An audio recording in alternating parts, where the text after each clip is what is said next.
you for the opportunity for me to introduce a fellow Marylander, a person I deeply admire, a seasoned diplomat, and I think a person eminently qualified to take on the responsibilities as Deputy Secretary of State, and that is Wendy Sherman.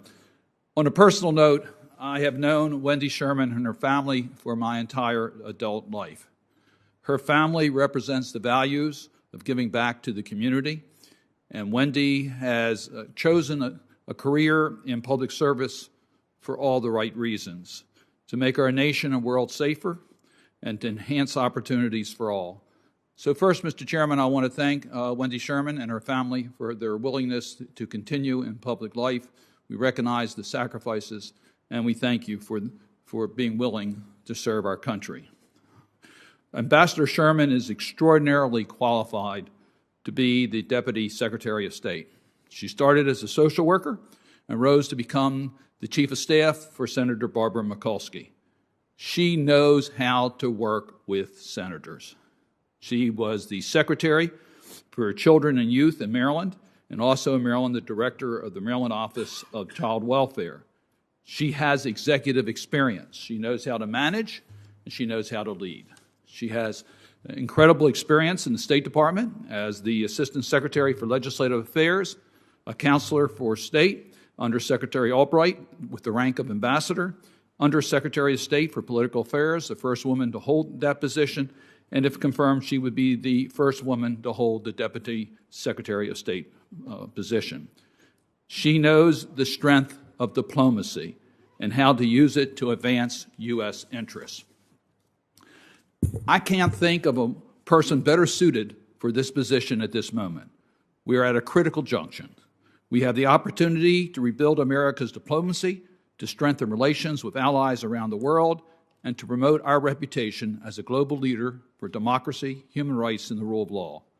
In order to seize this opportunity, we need competent, compassionate leaders with deep expertise and integrity at the helm of the U.S. foreign policy.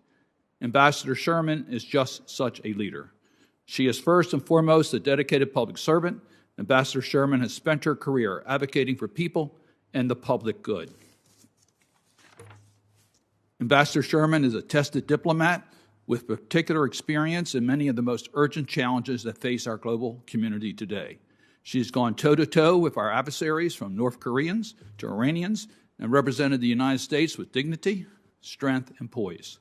Her achievements in community organizing and her experience in both the public and private sector give her the knowledge that she needs to carry out these responsibilities.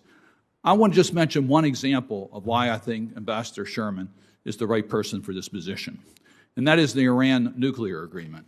I was ranking member in 2015 when we took up the Iran Nuclear Agreement Review Act. And let me just set the stage, because I think many of us knew at that time that there was the threatened veto by the Obama administration. There was deep partisan division in the Senate as to how we should review the act.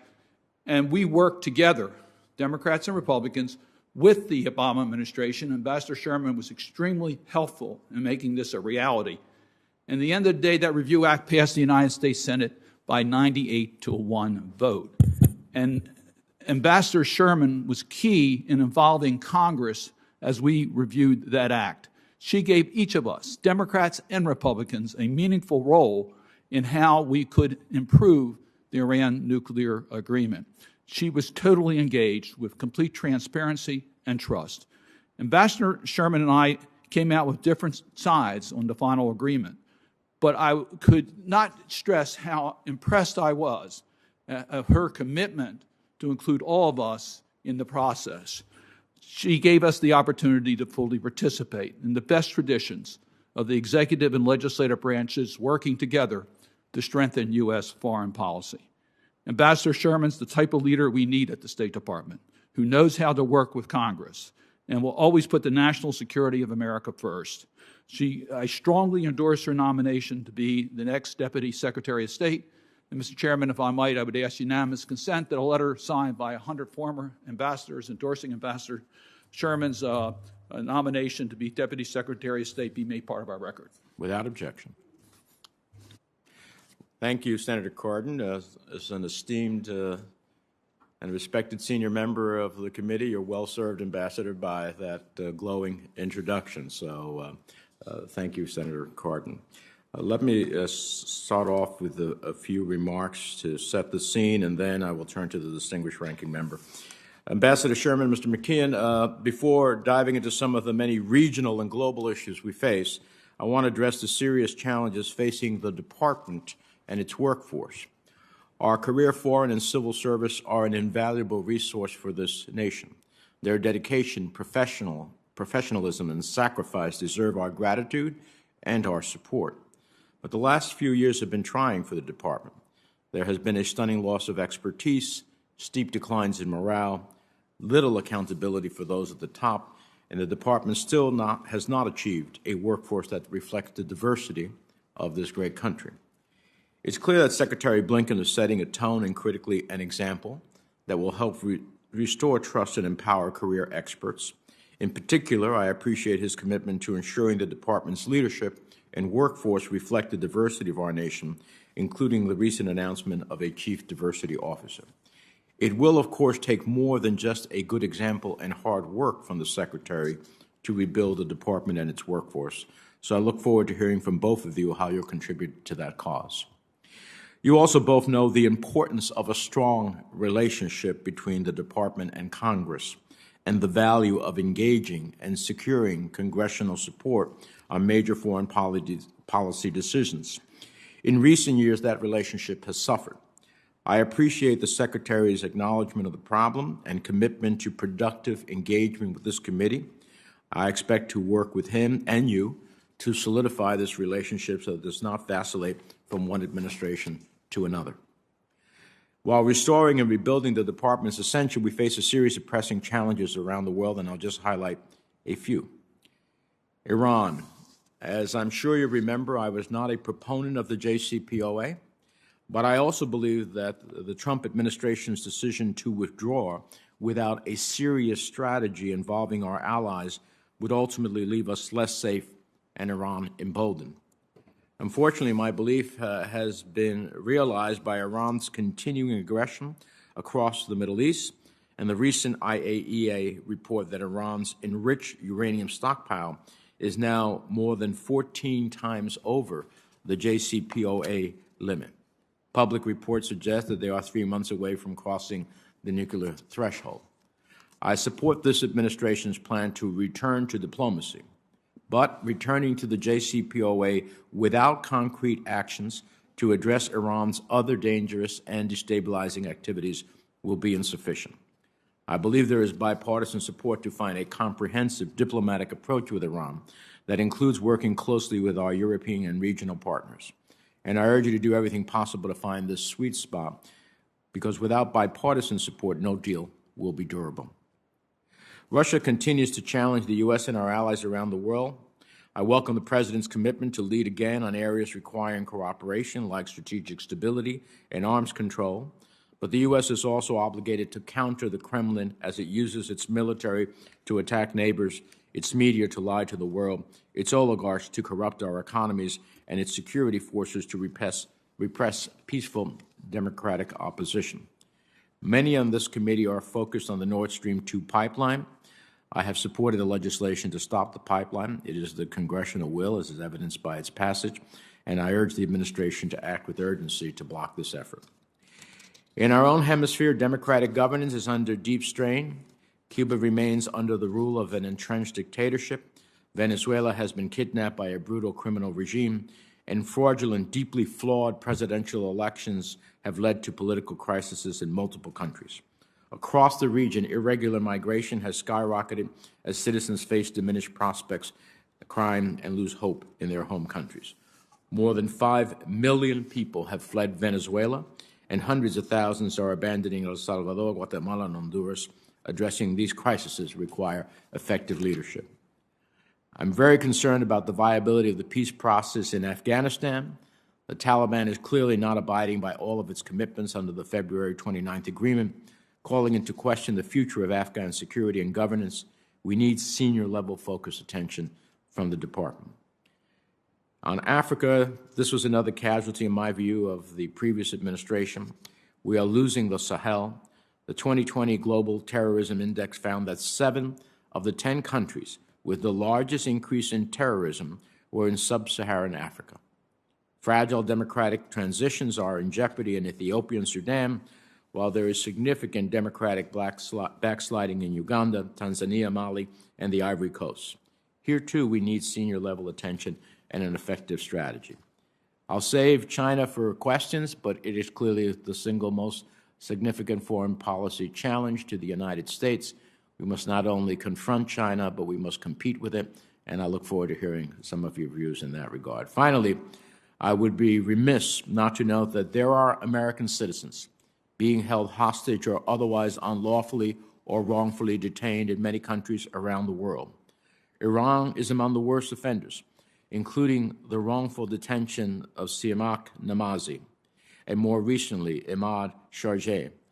As the lead sponsor of the Robert Levinson Hostage Recovery and Hostage-Taking Accountability Act, which was signed into law last year, I want and expect to work with you to make sure the administration is doing everything possible to bring these Americans home now and to implement the Levinson Act quickly and effectively. There's nothing more critical to our foreign policy than the safety of Americans abroad. With that, I look forward to hearing your remarks, and I turn to the distinguished ranking member, Senator Risch, for his comments. Thank you, Mr. Chairman. I sincerely appreciate that, and thank you to our two nominees. I want to thank you both personally for spending the time you did meeting with me.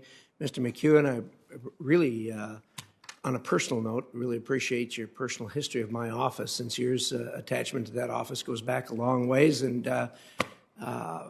the way we open the closets and find things in there, your history has helped explain a lot of things as we occupy that office. So thank you for that. I understand you worked there with then Senator, now President Biden in that office, and it was the history was interesting. Thank you, Mr. Ranking Member. Can you expound upon what? I will not. It's a nice question for you to ask. Senator Lott also had that office, and I've had many interesting conversations with Senator Lott about the office, and attributing certain things to certain people is important to me. So that's why I've appreciated Mr. McKeon's enlightenment in that regard, and it explains a lot of things. Well, the two nominations that we have before us today are really of considerable importance to our foreign policy and to the effectiveness, certainly, of the State Department. The Deputy Secretary of State will serve as Chief Advisor to Secretary Blinken and serve as Secretary in his absence. The Deputy Secretary of State for Management and Resources will serve as the lead officer for the management of personnel and resources at the Department. We all know on this committee how important that is. Neither job is a small task, and both serve critical functions. While the Deputy Secretaries will face a broad array of foreign policy issues during their tenure at the Department, there's a few pressing matters I would like to talk about and I'd like to focus on specifically today. Obviously, I'm not going to touch on them all. I think Senator Menendez did an outstanding job of underscoring the hot spots around the world and places that are of real concern to us. I also want to say that I fully agree with Senator Menendez that China and the Indo-Pacific are a critically important region in the world for United States interests and are going to be the challenge of the 21st century. The region is home to some of our strongest alliances and partnerships, and it also is the primary arena of competition with the People's Republic of China. The Chinese Communist Party routinely engages in actions that deliberately undermine U.S. interests and values, as well as the world order based on free markets and the rule of law. This includes anti-competitive economic statecraft, aggressive military posture and coercion, and undermining the tenets of free and open societies. These are huge challenges for you and for all Americans. The State Department's highest priority must be to prioritize, resource, and respond to the challenges posed by the Chinese government. The Senate Foreign Relations Committee is currently negotiating a legislative package on China. There are a number of bills kicking around already on the issue. Both sides of the aisle are robustly engaged, and the American people deserve a bill that is truly bipartisan and includes concrete and effective proposals. I look forward to continue working with Senator Menendez, my other colleagues on the committee and off of the committee, as the jurisdiction cuts across several committees, on a bill that would strengthen U.S. position in this competition. And I hope we can put forward a strong final product. China is not and cannot be a partisan issue. It is a common issue for all Americans. A central theme for this administration is rebuilding U.S. alliances in the Indo-Pacific. The Biden team is, in fact, already inheriting strong relationships, including with Japan, India, Australia, Taiwan, and other nations. In addition to the lofty discussions by the current administration on that, I'd really like to hear specific steps that the administration is pursuing to support and strengthen U.S. alliances. One area that is particularly important to our alliances is extended deterrence, which is fundamental and foundational to the health and strength of U.S. alliances. The Biden administration should commit to our declaratory policy, and nuclear posture will continue to reflect that reality. A failure to modernize or an embrace of policies that dilute or reduce our extended deterrence commitments will make the Indo-Pacific more dangerous for us and for our allies. Finally, on the Indo-Pacific, North Korea's nuclear and ballistic missile programs continue to threaten both regional stability and U.S. forces and allies in the region. Ms. Sherman, I'd appreciate your assessment of the North Korea issue and your views on sanctions, the role of high-level diplomacy, and other matters relevant to the Biden administration's North Korea strategy, at least as much as we can in an open setting like this. We didn't get a chance to talk about that much when we met, so I'll be interested in hearing that from you. Another issue of acute concern for all of us is Iran. It is really unfortunate that the Iran issue has divided us frequently more than it's brought us together, and it is absolutely critical to our relations in the region. And my views on Iran are well known. I was robustly engaged, as Ms. Sherman knows, when we talked about this years ago, and several of my colleagues joined me in a letter to President Biden last week outlining the Republican consensus on an appropriate policy moving forward. I don't know if you've seen that or not, Ms. Sherman, but it does detail mine and other members of this committee's views on that. It is, those of us that signed it were Republican, but that doesn't mean that those views are strictly Republican. There are a number of us that have worked across the aisle on this issue. The Iranians are testing this administration.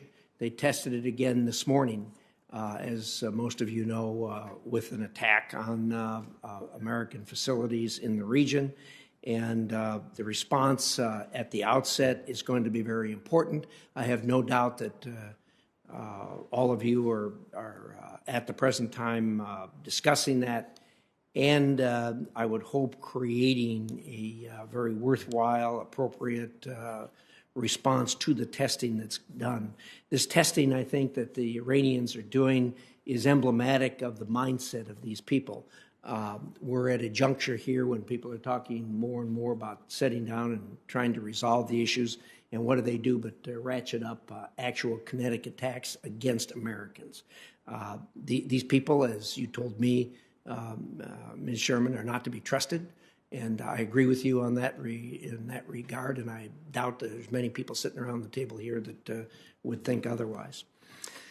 Rejoining the old nuclear accord is a non-starter as far as I'm concerned, and it doesn't meet U.S. National security interest.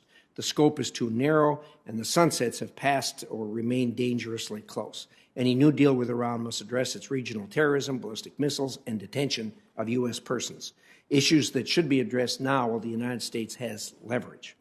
Additionally, there must be no sanctions relief or unfreezing of assets as a precondition for negotiations. I'm troubled by what I hear are discussions between the administration and South Korea as far as unfreezing some of those assets. That will not be helpful, I don't believe. To think you can enter into so-called follow-up agreements on the issues that I just discussed, terrorism, ballistic missiles, and detention of U.S. persons, anyone who would think that you could enter into follow-up agreements with Iran after a nuclear agreement, I really believe is delusional. It's been proven in the past that didn't work. It didn't work then. It's not going to work now, and it's all because of the Iranian mindset on these issues. If you enter into a nuclear deal without dealing with these other malign activities, that is a delusional activity, and I believe once again we'll walk away bamboozled by the Iranians. I assure you, Chinese, Russian, and diplomats. Excuse me. Finally, I want to address, and I hope that the Biden administration has demonstrated has learned from the mistakes of the past. I know we're going to struggle again with, if we get to an agreement point, how that agreement is ratified by America. I know everyone here has seen what's happened in the past. If indeed this is a partisan agreement, 3 years from now we'll see a cadre of Republicans trying to get the nominee to run as the party's standard bearer, and once again you'll go along the line and they're going to say, what'll you do with it? And they'll say, well, I'm going to set it on fire. The next guy will say, well, I'm going to shred it. The next guy will say, well, I'm going to put it on the floor and stomp on it. That's what happened last time, and of course we wound up where we wound up with that. This needs to be something that is embraced by all of us, not one of the parties, and we'll wind up again where we are. When I was, I can't tell you how many times I think all of us had this experience where our European partners and others would come in and say, well, you know, America, you breached your agreement that you entered into. And I kept telling them, you did not have an agreement with America. You had an agreement with Barack Obama and with John Kerry. An agreement with America is a treaty that goes through the United States Senate and is ratified by a vote by the United States Senate. Now, I understand that the administration's already said that's a non-starter. I'm unhappy to hear that, but hopefully at least we'll have very close to unanimous agreement on an agreement as we go forward. Well, finally, I want to briefly address the administrative role of deputy secretary positions. If we didn't appreciate the importance of U.S. global health security before, we certainly must now. As the deputies charged with coordinating policy and resources, it will be incumbent upon you to ensure that the department is organized and resourced to lead global health diplomacy and to coordinate the implementation of a coherent global health security strategy overseas. I can't underscore enough how important this is on global health. It will also be imperative that you seek reforms to the department where necessary. My staff and I have heard from numerous current and former diplomats over the last few years about how difficult it is to get outside of our embassies and consulates abroad to meet with the locals. The department's approach has been so cautious that it often stops our diplomats from doing their jobs. I assure you the Chinese, Russian, and Iranian diplomats are not having these issues, and in order to stay ahead of our adversaries and advance our interest, the State Department needs to rebalance its risk tolerance as far as ambassadors and other people being able to get out from the embassies to do their jobs. I also look forward to working with you as the department establishes an Office of Sanctions Coordination pursuant to the Consolidated Appropriations Act of 2021 that should strengthen the role of the department in the development and implementation of sanctions policy. This has been a matter of tension between the first and second branch for some time. Hopefully the act will smooth that out. I welcome your views on all these important issues. Again, I thank you both for being here today, and I look forward to hearing your thoughts on these important matters. Thank you, Mr. Chairman. Thank you, Senator Risch. We'll now proceed to the testimony of both of our nominees for the committee's information. At some point, Senator Cardin and I will rotate here because we have a vote in the Senate Finance Committee for the Secretary of Health and Human Services. So if we get up at one point, it's not because of what you said, but because we need to go cast a vote.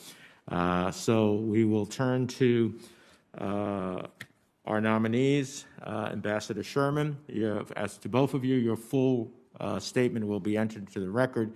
We ask you to summarize it more or less in about 5 minutes, and then we'll get to a pre-agreed with the ranking member round of 7-minute questions for each member. Ambassador Sherman. Thank you very much, Mr. Chairman. Chairman Menendez, Ranking Member Risch, members of the committee, thank you for the opportunity to appear before you today, and thank you, Senator Cardin, for your very kind and generous introduction. I'm grateful to my husband, Bruce, who sits behind me, for his love and support, and my daughter, Sarah, who inspires me with her work. Bruce, Sarah, my grandsons, Ezra and Oscar, 7 and 5, watching in Boston, and my sister, Andrea, her husband, Kevin, their son, Eric, along with numerous friends and colleagues, have sustained me in their love and counsel. I am also deeply grateful to President Biden, Vice President Harris, and Secretary Blinken for their trust in nominating me to be Deputy Secretary of State. If confirmed, I pledge to work every day to sustain that trust and the trust of this committee and the Senate.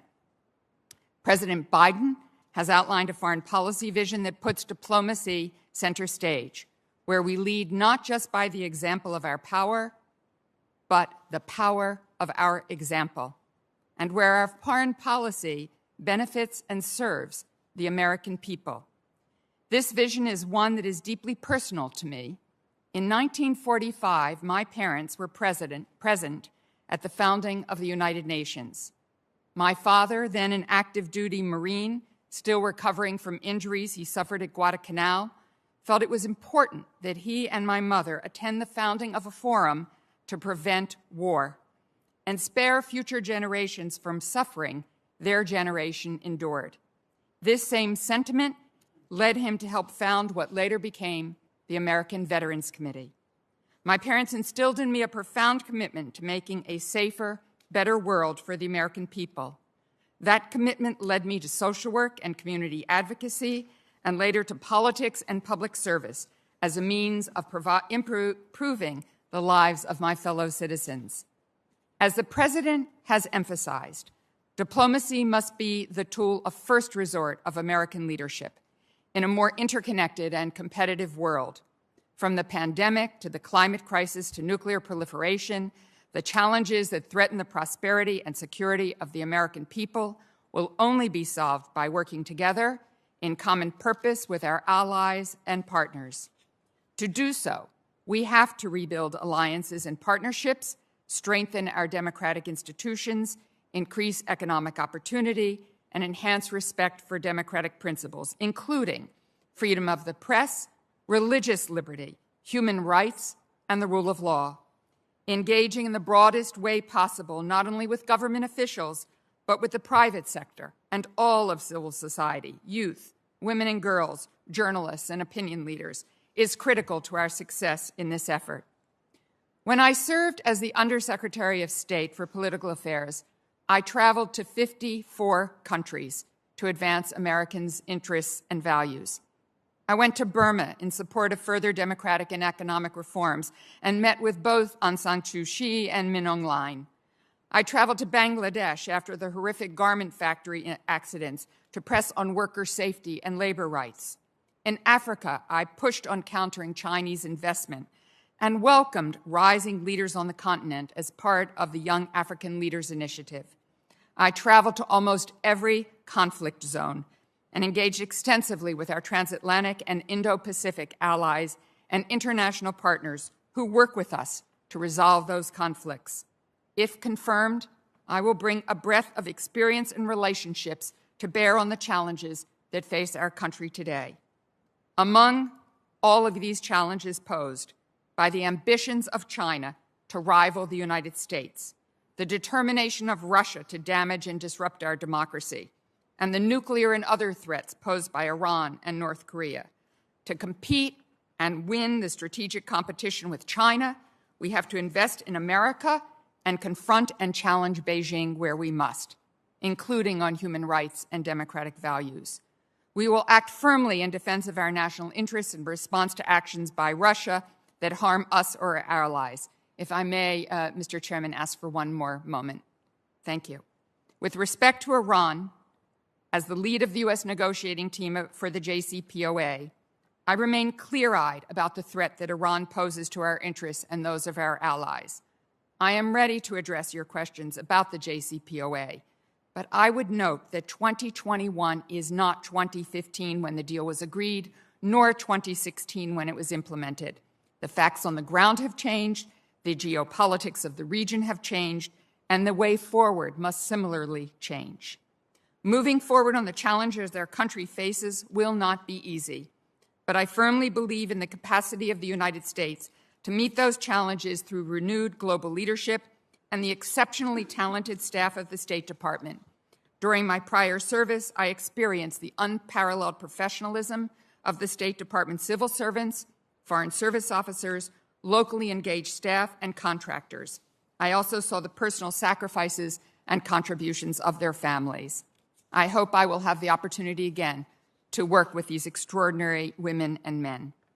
Of course, our diplomacy to be successful in any issue, we must engage with you, with Congress. I'm honored to now be participating in my 4th nomination hearing before this committee. The first time was as the nominee to be the State Department's Assistant Secretary for Legislative Affairs in 1993.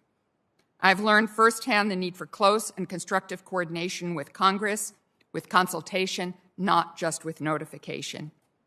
As a former Congressional Chief of Staff, I have a deep appreciation for the role of the Congress and the executive branch. Secretary Blinken has spoken to this committee of his and the President's commitment to restoring Congress's traditional role as a partner in our foreign policy making, and if confirmed, I pledge to play a leading role in that effort. With that commitment, I welcome your questions and look forward to our discussion today. Thank you. Thank you, Ambassador Sherman. Mr. McKeon. Mr. Chairman, Ranking Member Risch, members of the committee, it's an honor to appear before you as the President's nominee to be the Deputy Secretary of State for Management and Resources. I want to start by thanking President Biden, Secretary of State Blinken, for selecting me for this position. It's particularly gratifying to appear before this committee, which was my professional home for 12 years when I worked for the Democratic staff supporting then Senator Biden when he was chairman or ranking member from 1997 to 2009. I spent a lot of hours sitting in confirmation hearings up in 419, and I never imagined I would be on this side of the dais as the President's nominee. I would not be here without strong support of my family, particularly my parents and my wife. My parents were both children of the Depression. They're no longer with us, but they taught us the value of hard work and perseverance. My father, who was a lawyer by training but spent most of his time in politics, sparked my interest in public service and taught me that politics is a noble profession. My wife, Liz, who worked in this chamber for 25 years for 5 different senators, has simply put, made me a better person, giving me unstinting love and support and advice and helping me and tolerating all the long hours that go with government service. My over 20 years of service in this chamber and 8 years in the executive branch have given me a strong appreciation for the many challenges confronting our country, long experience in national security, and a deep knowledge of how the 2 political branches operate. I believe I have demonstrated an ability to manage large organizations, to get things done, and to work across party lines, including on this committee with the staffs of Senator Helms and Senator Lugar. I also have a great respect for the role of Congress in foreign affairs. The debates in this chamber on the Gulf War, the Iraq War, the Balkans conflicts, the Chemical Weapons Convention, and the expansion of the North Atlantic Alliance were, for me, among the most memorable and important of my time here, because in a democratic society, matters of war and peace must be publicly debated and require the informed consent of the American people through their representatives here in Congress. I know from this experience that not all wisdom resides in the executive branch. I firmly believe that we share the same commitment to protecting and advancing the security and well-being of our country, although I know we will not always agree. As Secretary Blinken has made clear in his recent message to the workforce, the Department must consider Congress to be a full partner in its work. My first priority, if confirmed, is to help the Department build back better to meet the diplomatic and security challenges of this century.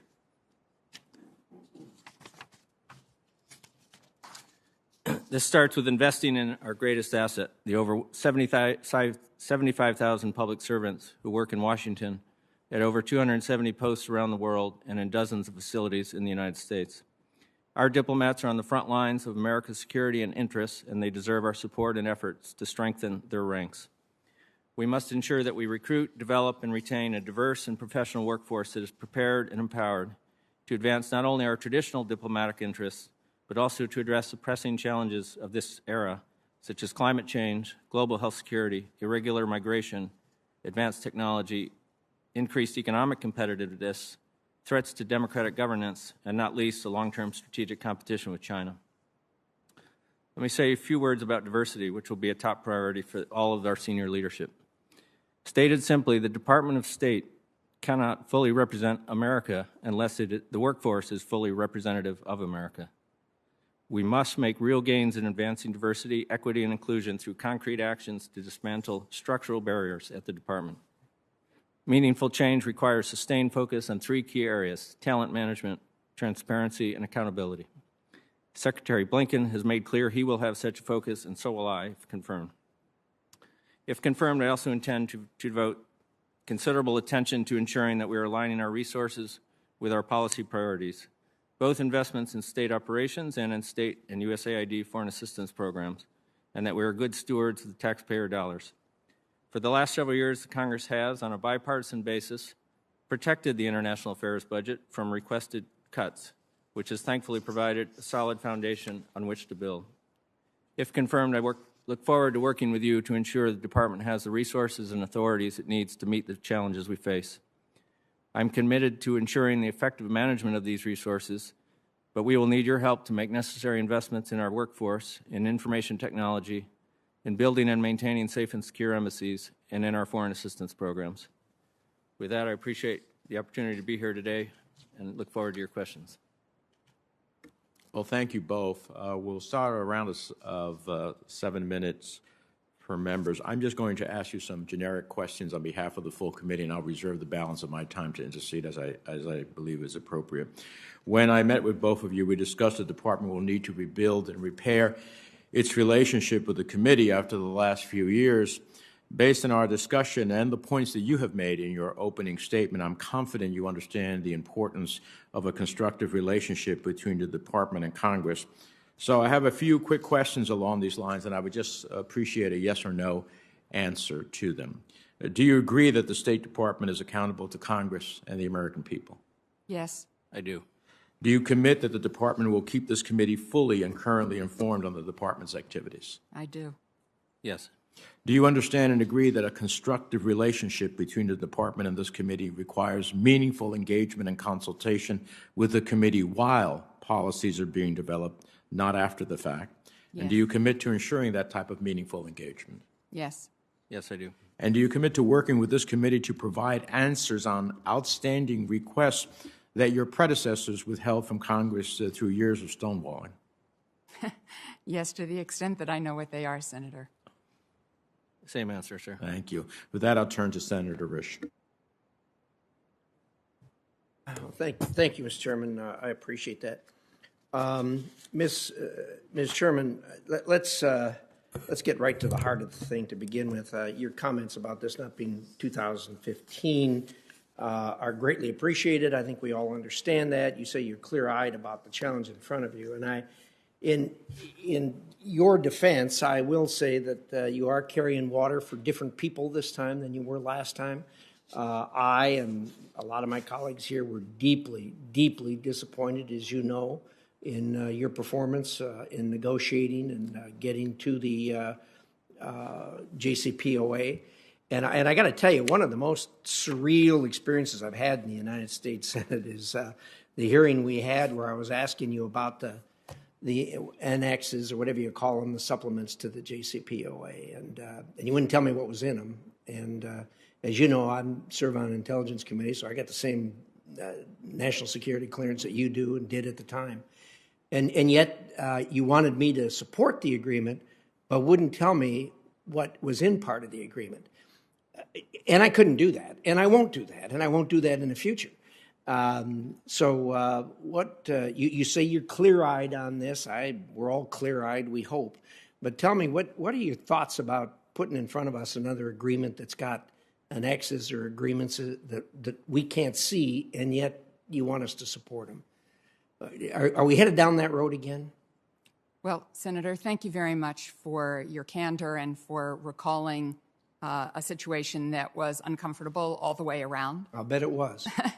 What I want to say to you and to all the members of the committee today is that President Biden has been very clear about what he wants to achieve, as has Secretary Blinken, with regards to Iran. And it is along the lines of both the letter that you and Republicans sent, as well as the sentiments that have been expressed by the Democrats. And that is that we have to ensure that Iran does not obtain a nuclear weapon, that there be compliance for compliance, as the president has said. And Iran is a long way from compliance, as we all know.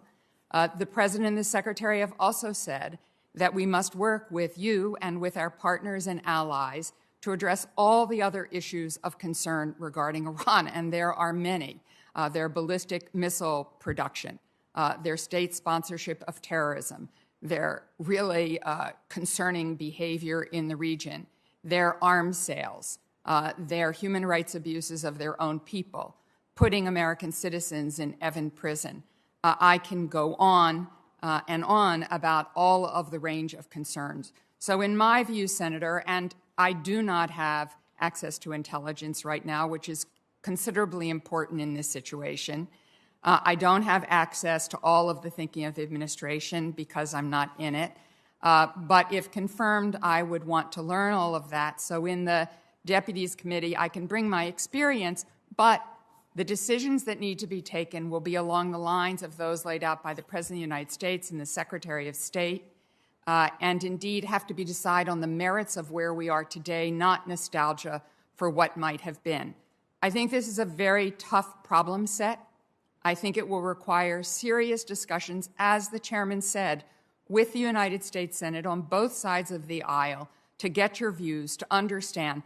I do think we have the same objectives, and I think the issue is how to achieve them, how to sequence various steps to get there, how to work with our allies and partners to make it real. So I think we have a tough road ahead. You will be very important to that policy making, as the chairman laid out and as you and I discussed in your office.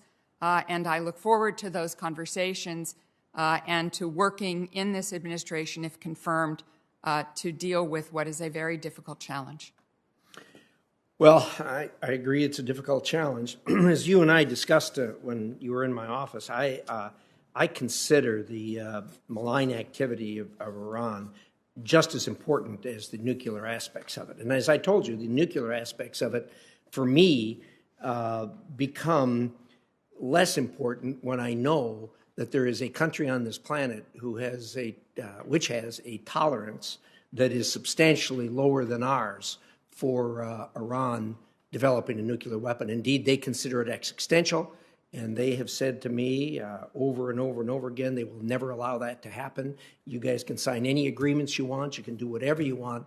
But Iran is not going to have a nuclear agreement. And these people mean it when they say it. So to me, it's all well and good to talk about enrichment and all that sort of thing. But the other things, the terrorism, the ballistic missiles, the human rights, and on and on and on, as you've said, to me are equally important to the nuclear aspects of this. The enrichment thing really bothers me. We argued about this last time, and I couldn't believe that the JCPOA allowed enrichment. There's only one reason that Iran wants to do enrichment, and that is if it eventually wants to pursue a nuclear weapon. I don't believe them when they say, oh, well, this is for peaceful nuclear energy. I know you don't believe them in that regard. I don't think anybody believes them in that regard. But they say those kinds of things frequently. Is it still the position of the administration that they're going to go it alone and you're not going to submit an agreement as a treaty under the Constitution of the United States to the Congress? I don't know what the ultimate decision will be, Senator, because I don't know where we will be. I think that the Biden administration is absolutely committed to following the law and doing what is appropriate and necessary to whatever gets decided. But since I don't know, none of us today know what the ultimate outcome will be here, it's hard to make a commitment in advance. And I'm not in a position, I'm not an administration official, hope to be if confirmed by this committee and by the United States Senate, to give you a definitive answer. My time's up. Thanks, Mr. Chair. Thank you, Senator Risch. Senator Cardin. Thank you, Mr. Chairman. Mr. McKeon, thank you for your willingness to continue to serve, returning to the political life. We appreciate it very much. I appreciate the opportunity that we had to talk about the management at State Department.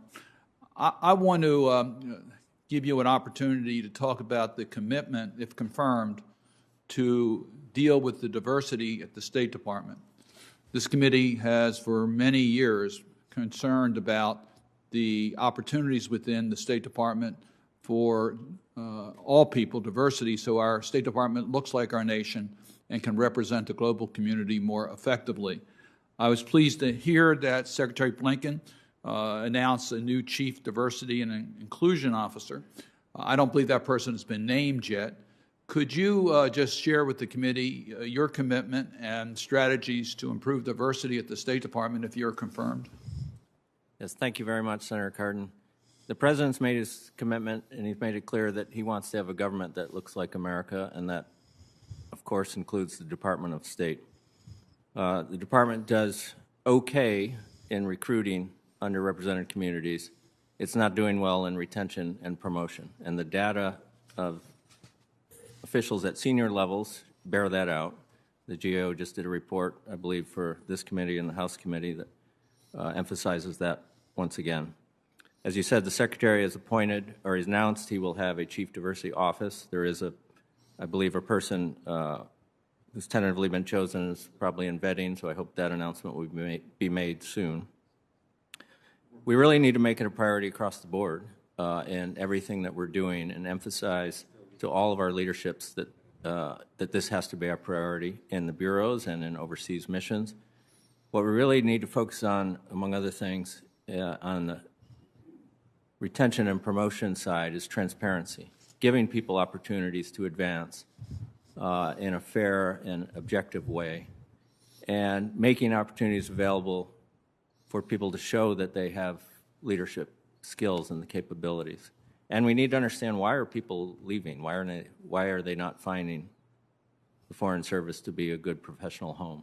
So the Department's done some work on that. There's a lot more that needs to be done, and you can be sure that I'm going to spend a lot of time with the Chief Diversity Officer drilling down on this and working to make material progress. I can assure you that there's great interest in this committee, in this your efforts, and I would ask that, if confirmed, you share with us your strategies and work with us, and so we can have accountability at the end of the day. Definitely will do that, Senator. As the Secretary said in his confirmation hearing, we will be measured in significant part on this issue if we have succeeded or failed to make significant progress in the next few years. Ambassador Sherman, I want to talk about one of the issues that we've talked about before, and that is President Biden's commitment to embrace our values in our foreign policy. We just saw with the report released in regards to the brutal murder of Jamal Khashoggi some transparency, which I think was very much appreciated.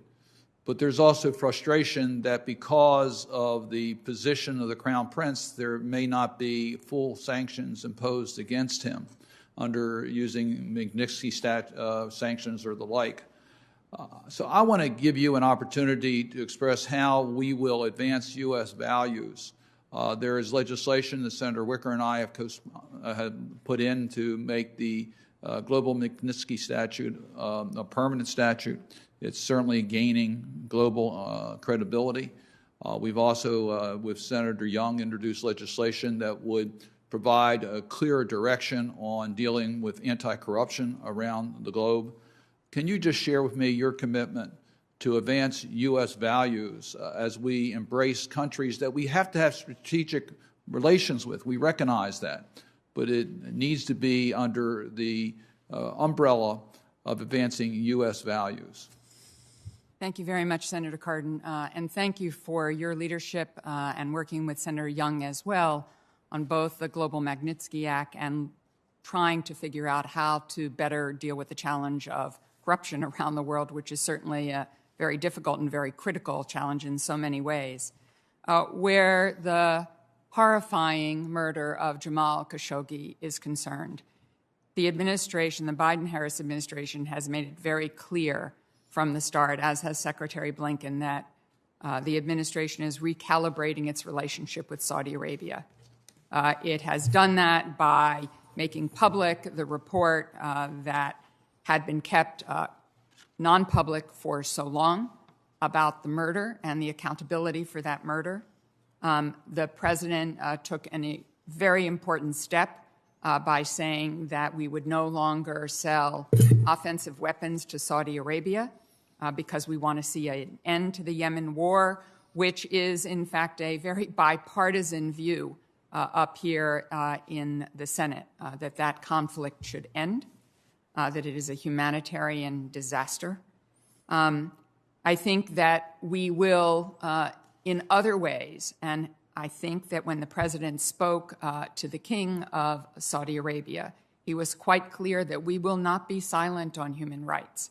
We will speak up, and we have, in fact, sanctioned many people in Saudi Arabia, and we have said that many are barred from visas, though that visa list is not made public, Senator, given the rules of privacy around visas. And I understand that, and the Magnitsky statute is a statute that involves the Congress and the executive branch together, and we will be making recommendations to the administration. In many cases, this will be non-public correspondence in order to investigate before sanctions are considered or imposed. Will you commit to consider the names that we present to you for sanctions in a deliberative manner and work with us to make sure that the intent of the Global Magnitsky Statute is in fact carried out? I certainly believe, Senator, that on all issues we should make a commitment to be open to your ideas, your thoughts, your counsel, your advice, and so yes. Thank you. Thank you, Mr. Chairman. Thank you. Senator Rubio. Thank you. Thank you both for being here, for your willingness to serve. Ms. Sherman, let me just ask you quickly as we start out, what's your understanding of former Secretary Kerry's role? Is he going to be involved in Israeli-Palestinian issues? Is he going to be involved in negotiating the Iran issue, or is he solely going to be focused on the climate issues? My understanding, Senator, is that former Secretary Kerry is the President's special envoy on climate, and that is his sole responsibility, and it's quite a large one, should take up most of his time. Since January 2017, have you met with any Iranian government officials? I have met with Iranian officials. I can't remember the last time that it happened, Senator. Who did you meet with? I have met with Foreign Minister Zarif. I've met with my former counterparts, Abbas Araghchi and Majid Ravanchi, who is now the ambassador to the United Nations. And when I had such meetings, they were on the margins of the Munich Security Conference, where, as you know, everyone attends from all over the world. Before and after these meetings, Senator, I was, I think, most of the time, if not every time, in touch with then Undersecretary for Political Affairs Hale to let him know that I was having such a meeting and to let him know that I would certainly stay in touch. I would represent America's policies, whether I agreed with them or not. And in those meetings, my sole purpose was to urge the Iranians not to take actions that were against the deal, that would escalate the security situation. And most importantly, Senator, I am appealed to by almost every family who has someone detained in Evin prison. And so my major purpose, quite frankly, in those meetings was to urge the Iranians that I know to get Americans out of Evin prison, because it is the most heartbreaking set of meetings anyone can have, is to sit with families and hear how horrifying the situation is. And I would agree with that, and I appreciate your work on that, and I appreciate your answer on having been in touch with members of the previous administration. And you did write an article in July of 2020 where you wrote, among other things, an area I care about, as a result of Trump's failure, people, and cited in a bunch of places, but the people of Cuba and Venezuela face a bitter future. So I wanted to explore, in particular, just a number of the changes that were made under the Trump administration to see if you think that those were bad ideas. One of them was a measure that prohibited doing business with entities controlled, owned, and operated by the Cuban military. And in particular, one of them was the one that controls all the remittances. They take a 10% right off the top. So you can send remittances to Cuba, you just have to do it through a bank. It just can't be through the hands of this that skims off 10%. And you can do business with individual private Cubans. You just can't do business with entities controlled by the Cuban military and the regime. Was that a bad idea? I don't know the details well enough, Senator, but I do agree that we should take measures that say to the Cuban government that we do not support their way forward and that we support the freedom of the Cuban people. Well, the details are as follows. The goal of the strategy was to say, if you want to do business with an individual private Cuban, in fact, the Trump administration made it easier to send remittances to Cubans who are using that money to open up a private business to the extent that they're allowed to do it. You're allowed to send remittances if they can do it through a bank. You can obviously take the cash in yourself as an individual. The one thing they said is you can't send it through this entity, which skims 10% off the top, and that's just the beginning of how they take the money. They also have to spend it at their stores. And you can't do business, not even with the Ministry of Tourism per se in some cases, but with the entities controlled by the Cuban military. The gist of it is, if individual Cubans are allowed to engage in commercial activity, the United States can do a lot of things with them. But if it's going to be run through the clearinghouse of a entity controlled by the military in Cuba, it cannot. That's the prohibited entity. So I'm curious. I mean, that was the heart and soul of the Trump policy, yet you say somehow it leads to a bleak future for the Cuban people. And so I'm curious if those things you thought were a bad idea, as I've described it to you. So, Senator, I believe that it is very important that we support the Cuban people and that we take actions that increase their chances for freedom, their chances for private commercial activity, their ability to get remittances, which increases their own economic power, the primary objectives, it is my understanding, of the Biden-Harris administration is to move forward on the freedom and the need for democracy in Cuba. And the greatest emissaries for that are the American people led by Cuban Americans. And quite frankly, Senator, you and I have not had a chance to talk. I know how much you know about Cuba. I know how much you know about what we need to do to help support the Cuban people, and I look forward to further discussions with you about that. So, yes, if there are ways to support the Cuban people, I'm all for it. Okay. Well, and you also mentioned Venezuela in that piece. The cornerstone of the Trump approach was the recognition of Juan Guaido as a legitimately elected president, or the president of the legitimately elected National Assembly, and imposing sanctions that he and almost the entire opposition supported, which sanctioned how the regime stole money. Was that a bad idea?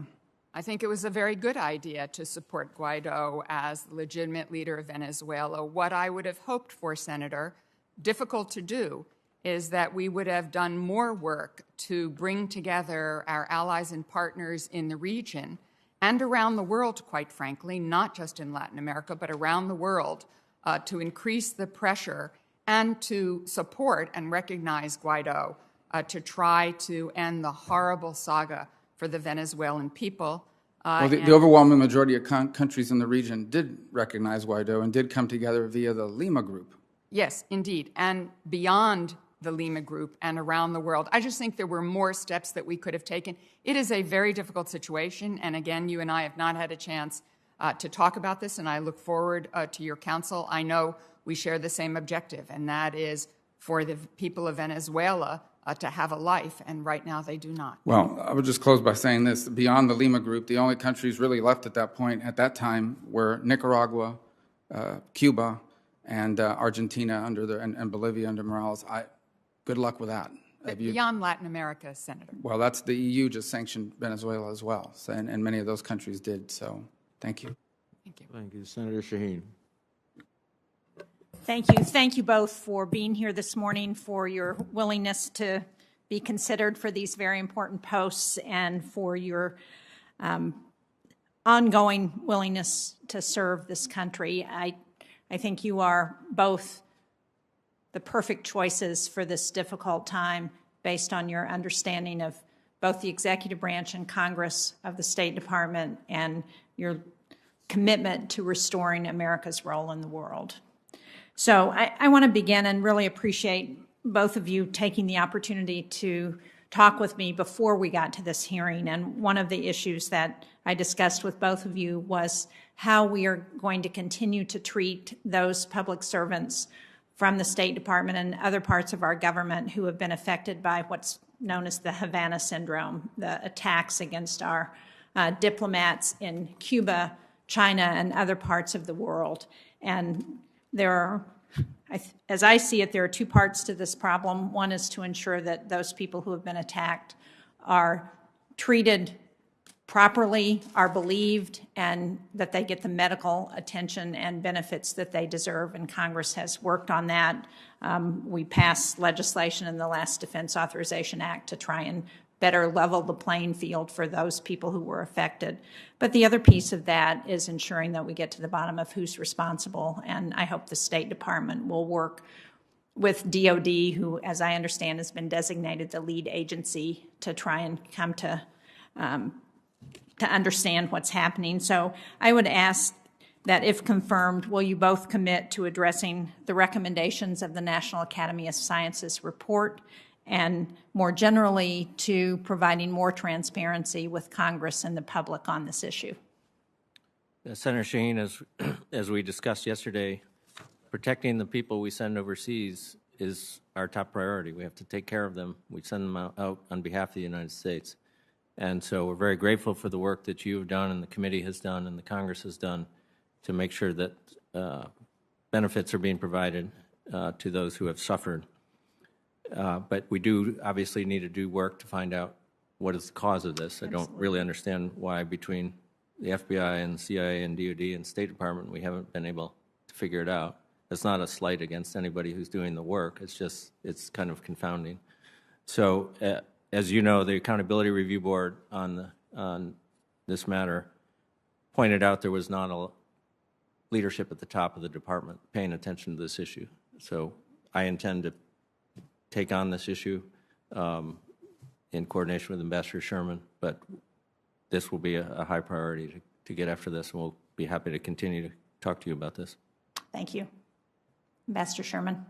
I completely agree with what Mr. McKeon has said, and I must say, Senator, it is very disturbing that we have personnel who have gone through this and continue to suffer from it. It's critical that they get the medical attention that they deserve and that we find out what happened so that it does not happen again. So thank you for your leadership on this, along with others across the aisle. And I know that Secretary Blinken is committed to getting to the bottom of this as well. Thank you both for that.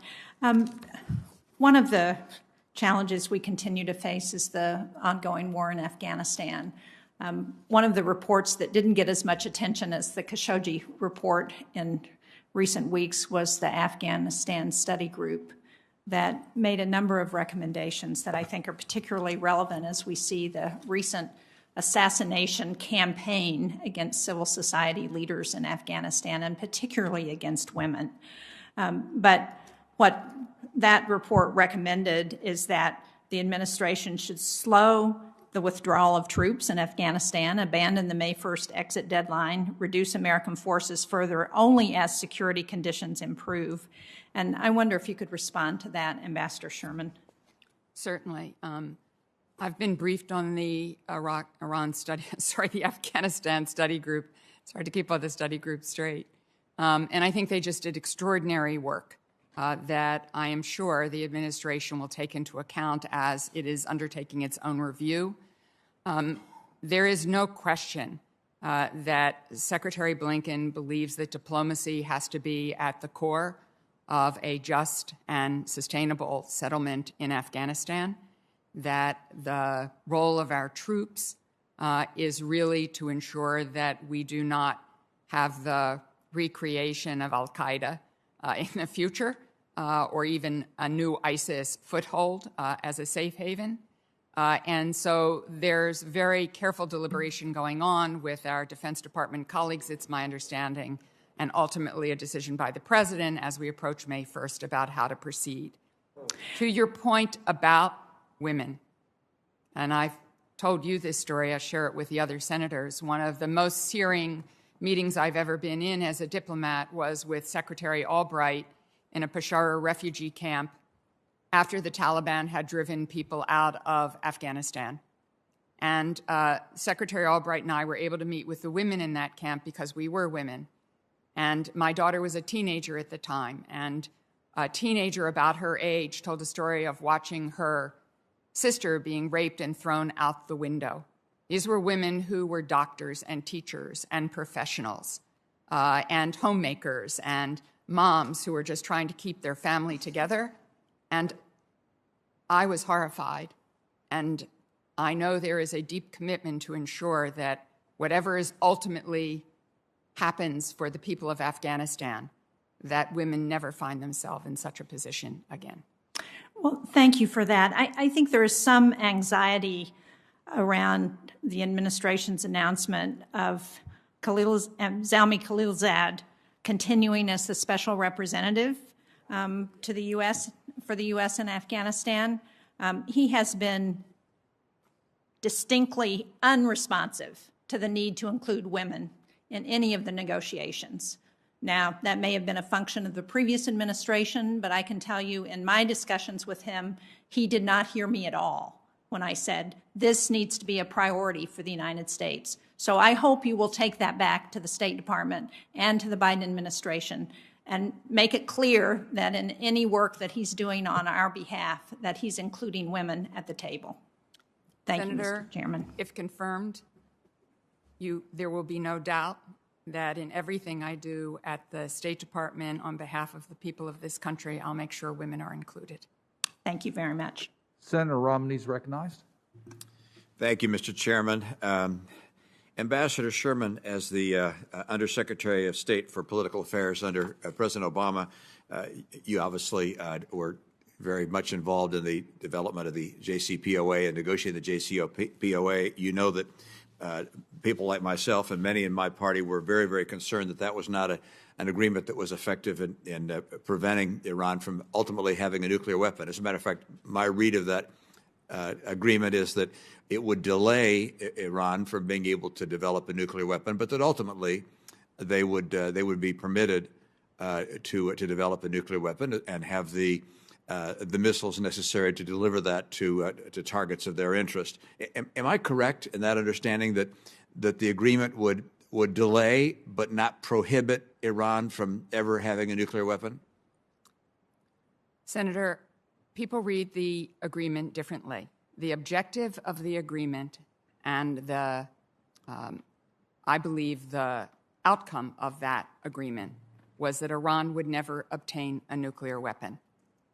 I do completely understand why many senators and many people in Congress and many people in the world believe that if Iran can continue to create fissile material, the stuff that goes inside a nuclear weapon, that they would be concerned that having that ability gives them the option should they choose to go there.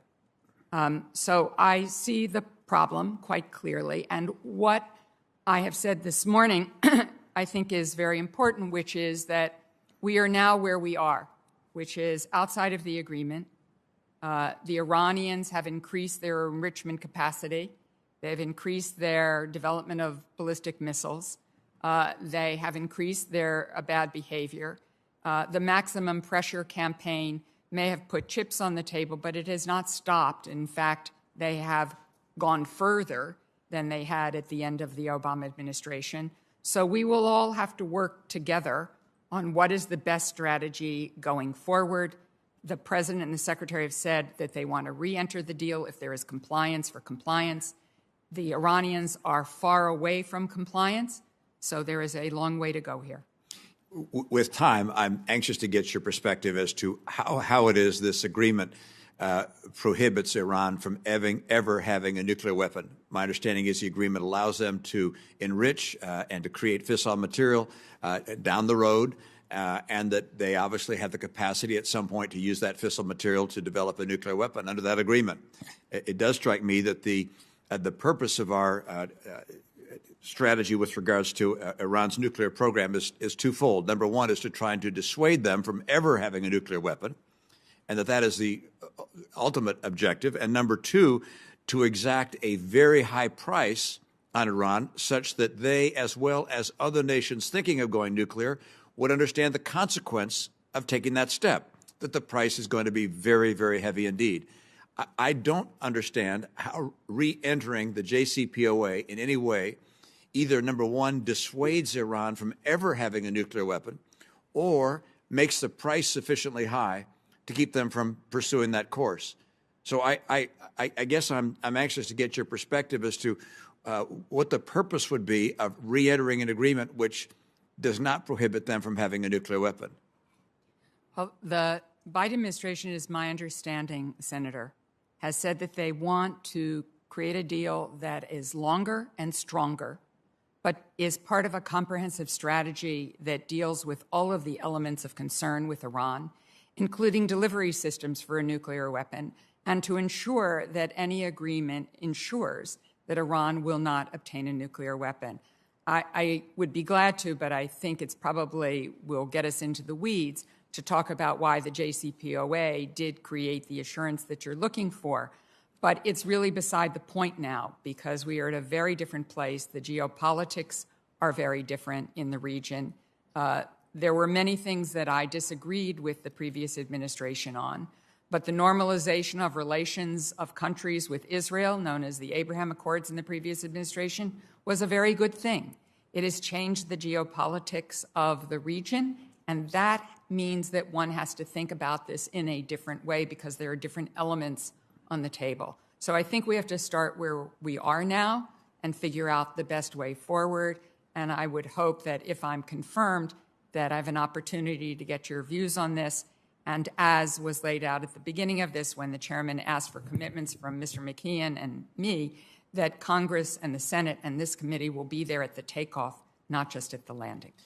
Do you have any optimism about the prospect of Iran bowing, if you will, to our demands to pull back from their enrichment program and otherwise return to the JCPOA as perhaps adjusted in some ways, making it tougher?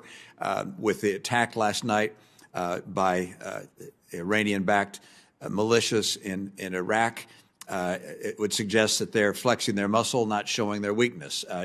Are we reading that wrong? Is there any prospect for them agreeing to a course which is more consistent with our objectives? I hope so, Senator, but I don't know.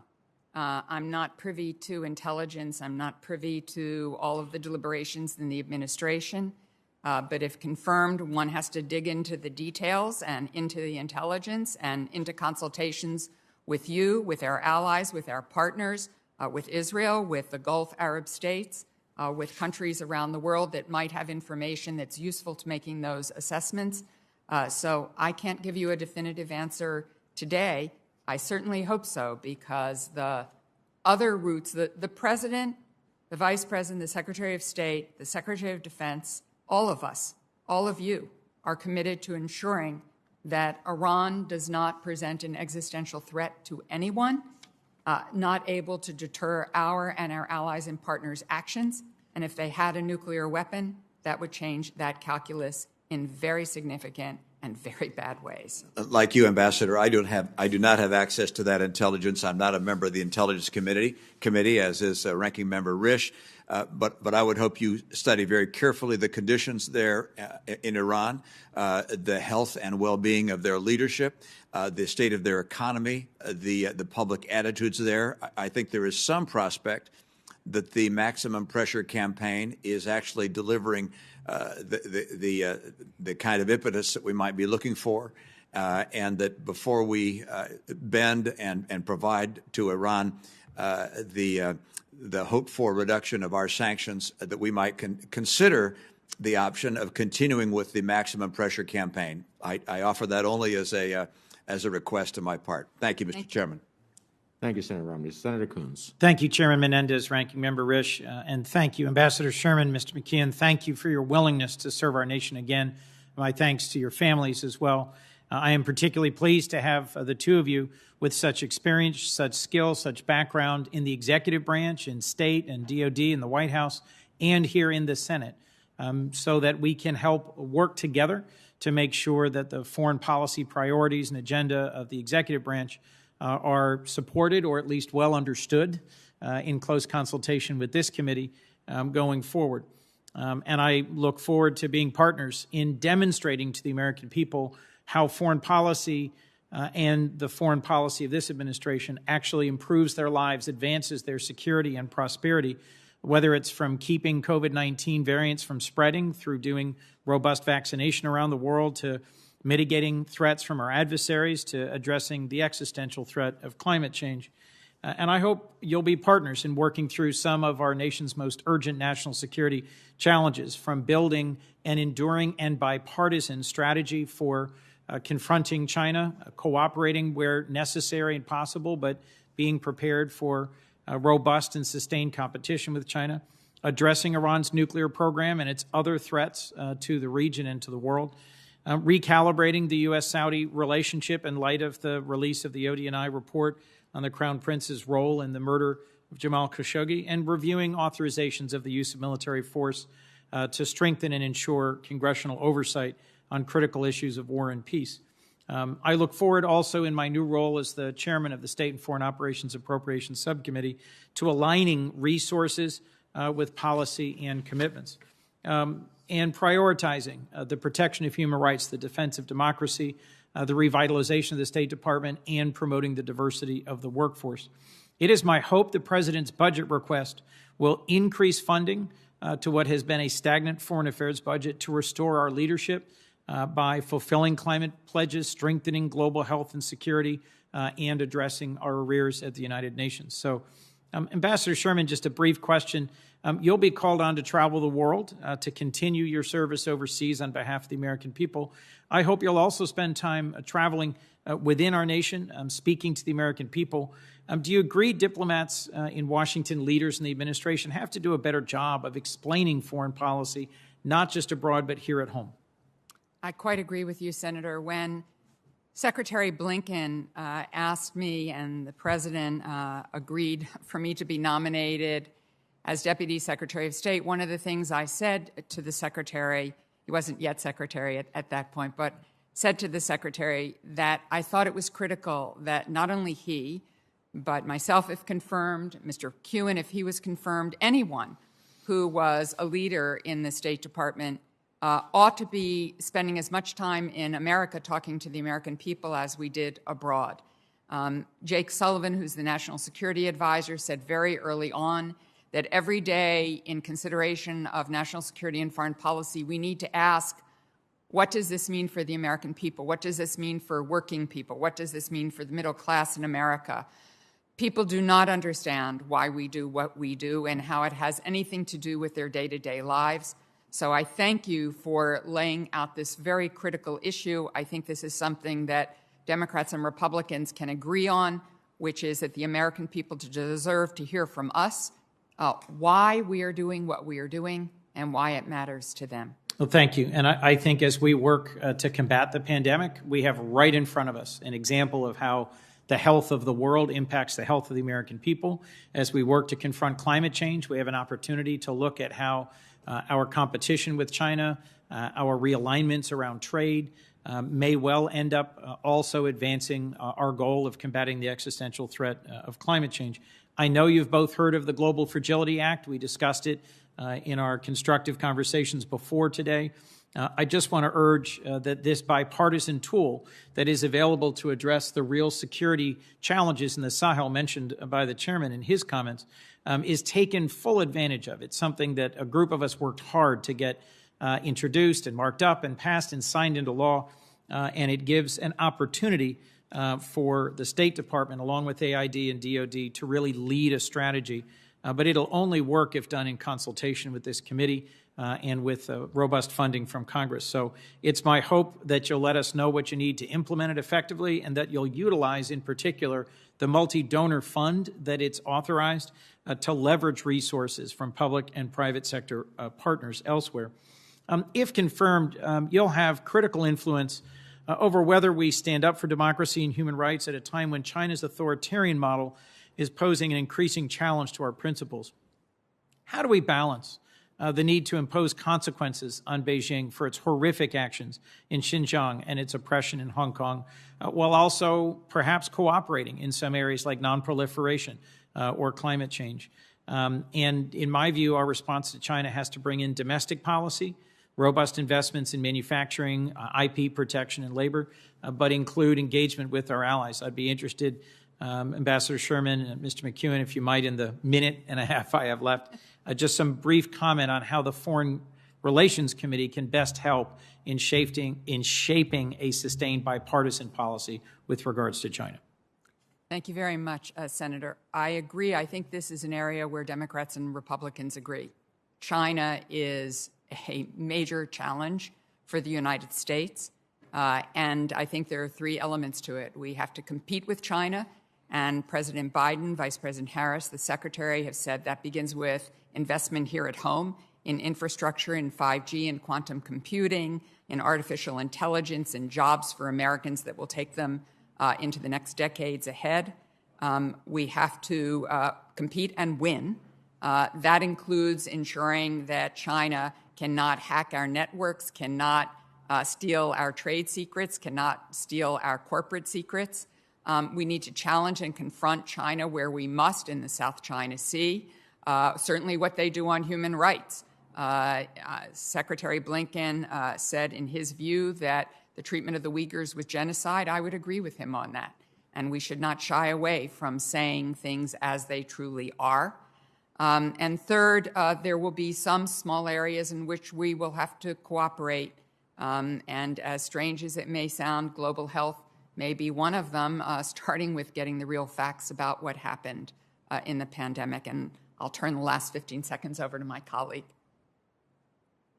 As you know, Senator Coons, the President said in the campaign and since that he wants to put democracy and human rights back at the center of our foreign policy. So that means it's integral, and it'll inform all the decisions we make. At a minimum, we're going to speak out about China's outrageous behavior and treatment of its citizens in international fora, or as well as directly. And we need to look at new tools to amplify what's happening there. One of them is Radio Free Asia, that's funded by the U.S. Agency for Global Media. You may not know that Senator Biden was the author of the legislation to create it, and it's one of the things I'm proud of having worked on. So we definitely would want to collaborate with you on the best ways to come to grips with the China challenge, because it is going to be a generational one. Well, thank you both. And Mr. Chairman, if I might just in conclusion, across questioning and exchanges with a wide range of members of this committee, it's clear that close consultation, briefings, both classified and open, and debate with this committee around the path forward on Iran, around the path forward on authorizations of the use of military force, are critical to our success and our ability to craft something that will win bipartisan support here. And I look forward to working with you on Africa as well, something the Chairman mentioned, and I know we have great promise for making progress in this administration. Thank you, Mr. Chairman. Thank you. Senator Paul. One of the things I agreed with candidate Barack Obama on was that he said in an interview with the Boston paper, we shouldn't go to war without congressional authorization unless under imminent attack. I had the chance to ask him about this after the administration chose to launch attacks on Libya. And he said, well, I said unless under imminent attack, and Benghazi was under imminent attack. And I said, really? You were talking about imminent attack of a foreign city, not the United States? I think nobody interprets the idea of a president going to war unless under imminent attack to be anything other than a U.S. city or a U.S. interest at the very least. So I was shocked by that. What was your position in the Obama administration about the Obama administration's decision to go to war in Libya? Ms. Sherman. Thank you, Senator, for the question. These decisions, as you know, are incredibly difficult to make. And when Libya began, I was the Undersecretary for Political Affairs.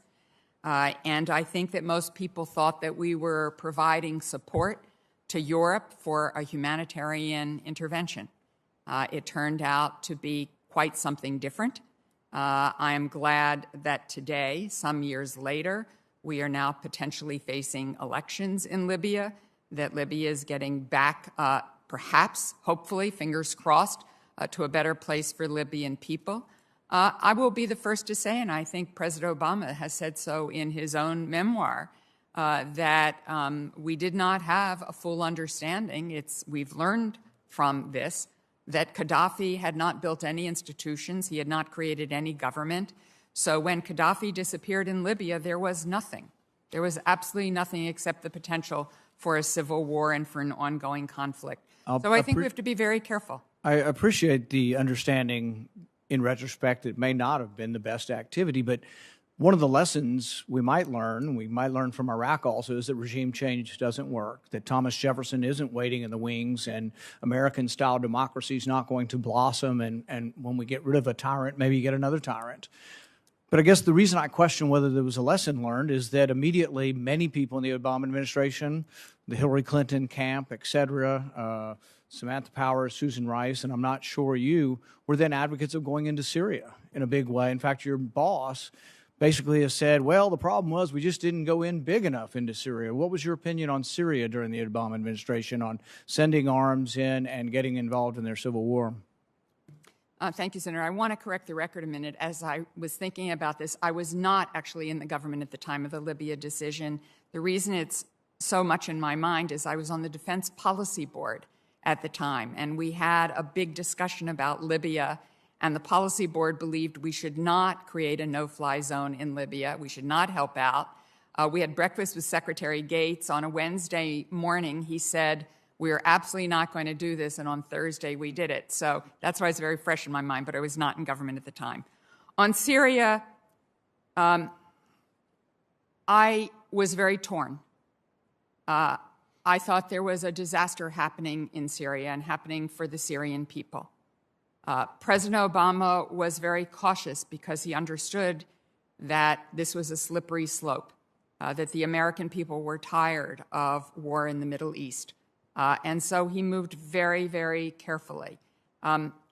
It's a struggle in those situations when you see terrible suffering of people. So not an easy decision. I think he tried to be very cautious. But, I think we have to learn some lessons sometime. I mean, many in the Democrat side of things learned the lesson very quickly, maybe just for partisan reasons. They didn't like the Iraq war and that it was a disaster. But really, it was a disaster. I mean, it's still an ongoing disaster. The whole tipping of the balance between Iran and the rest of the Middle East was tipped by, getting rid of the regime in Iraq.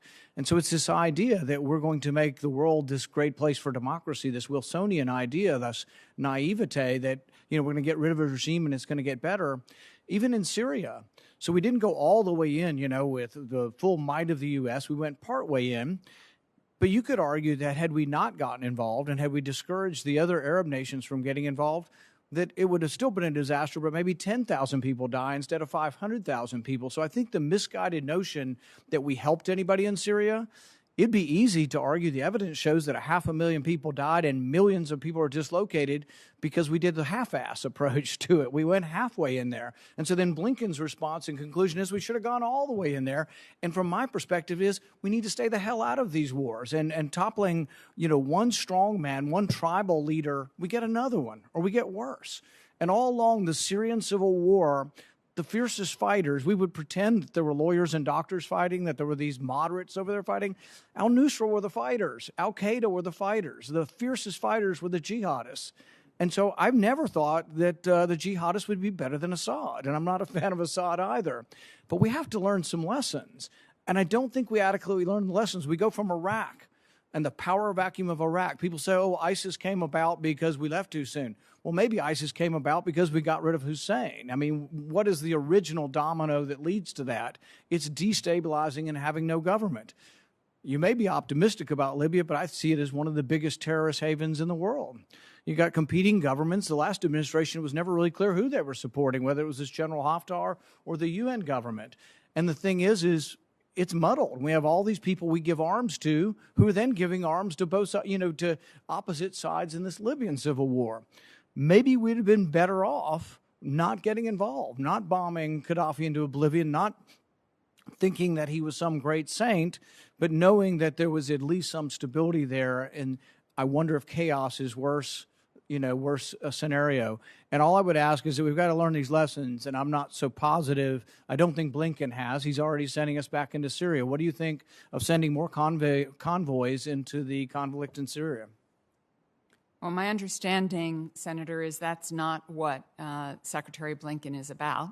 What he is about is looking at what our interests are regarding ISIS and a de-ISIS campaign, and to make sure that we have a very small footprint and an appropriate one that is only in our interests. But I do appreciate, Senator, the issues you raise.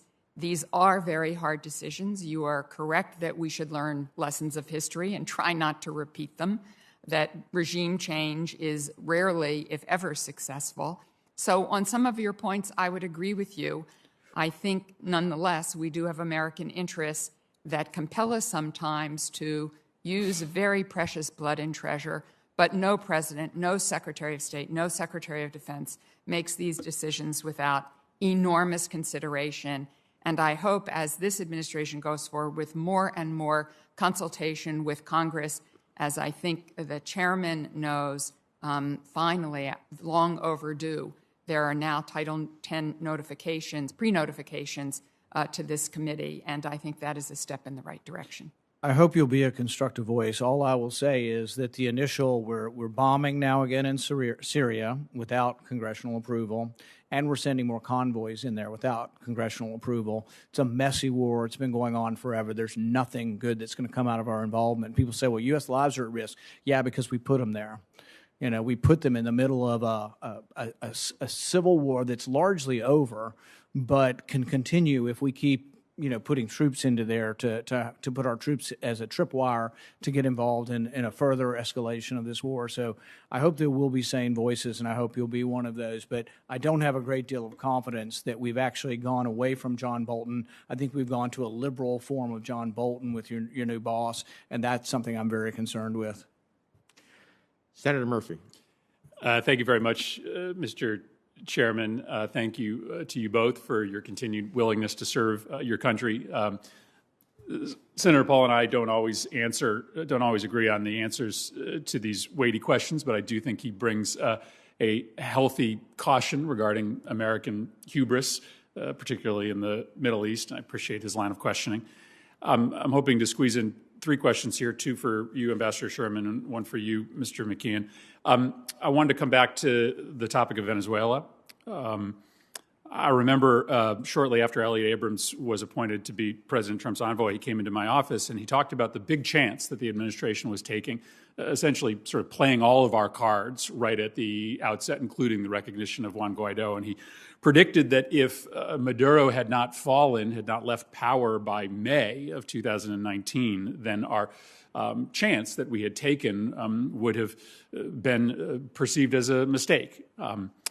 Last week, the Europeans essentially de-recognized Juan Guaido as the leader of Venezuela, essentially confirming that 2 years later, our policy has not worked. Maduro is still in power. Russia and China and Cuba are more deeply involved in Venezuela. And the United States, having played all those cards early on, we look feckless, not just in Venezuela, but throughout the region. And so Does it make sense to continue a policy that by all objective measures has not worked? And if not, what should a new policy look like? If I knew the answer this morning to that question, Senator, you should confirm me quickly without hesitation. I think this is a very thorny and very difficult situation. I think that the United States and the world community was right to recognize Juan Guaido. I don't think that the previous administration took advantage of all of the things that it might have to try to push that agenda forward.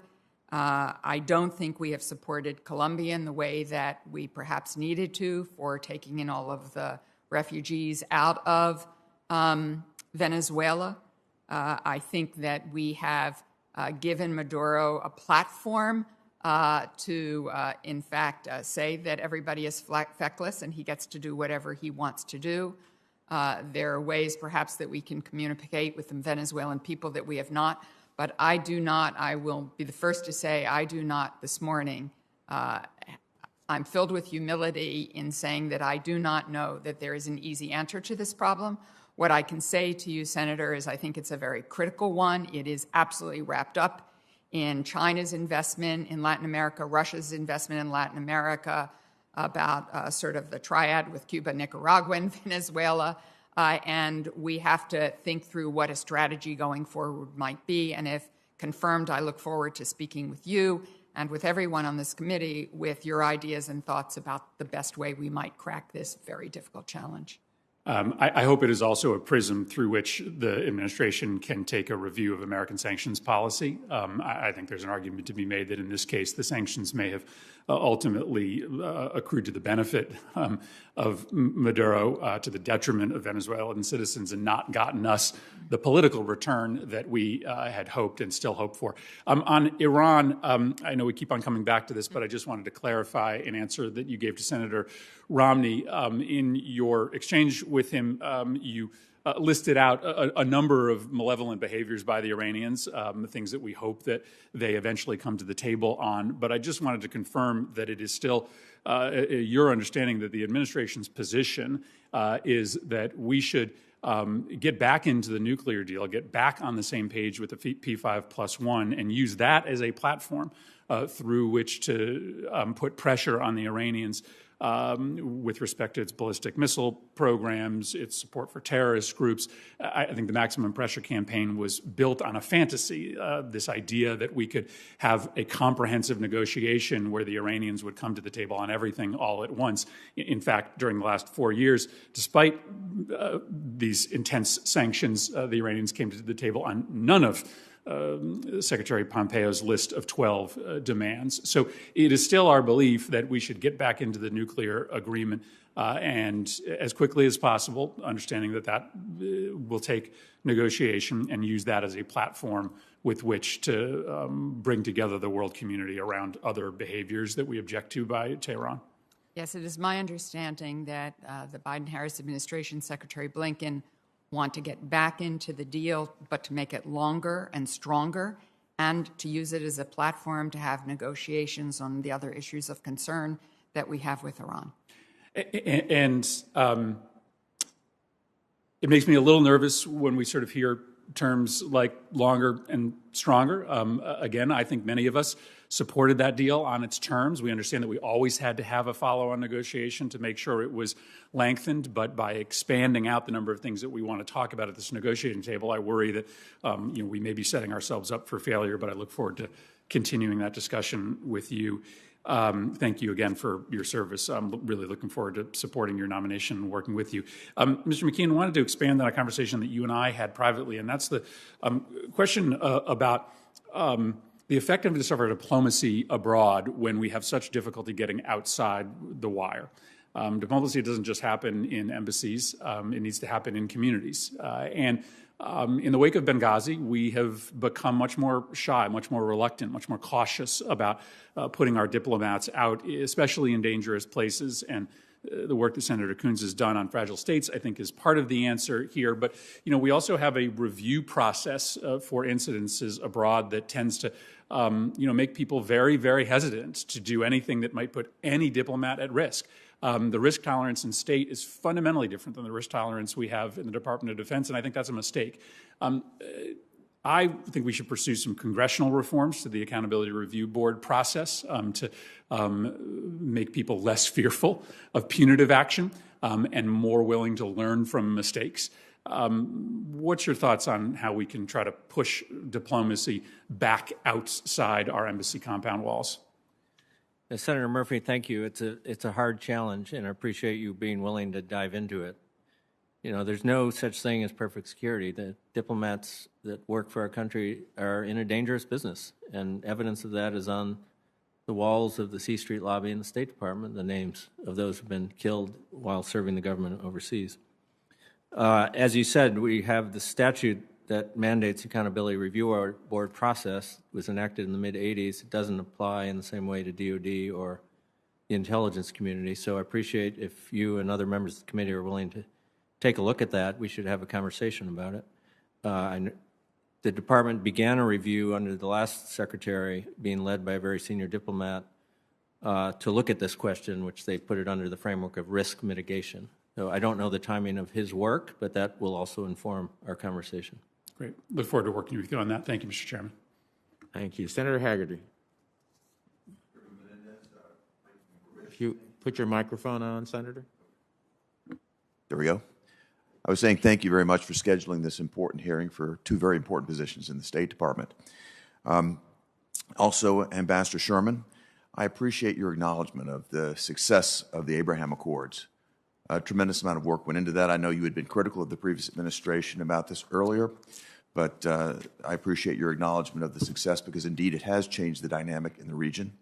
And I encourage the Biden administration to strongly consult with our allies in the Middle East as you consider reentry into the JCPOA. I'd like to turn now, Ambassador Sherman, to a discussion on the Iran Nuclear Agreement Review Act, if I might. You mentioned earlier that the Biden administration will follow the law. I'd just like to follow up on Ranking Member Rish's comments here, if I might, because I think it's very important that we talk about the oversight dynamic here. The Iran Nuclear Agreement Review Act of 2015 requires the executive branch to submit to Congress any and all agreements that are related to the nuclear program of Iran. Those need to be submitted for congressional review.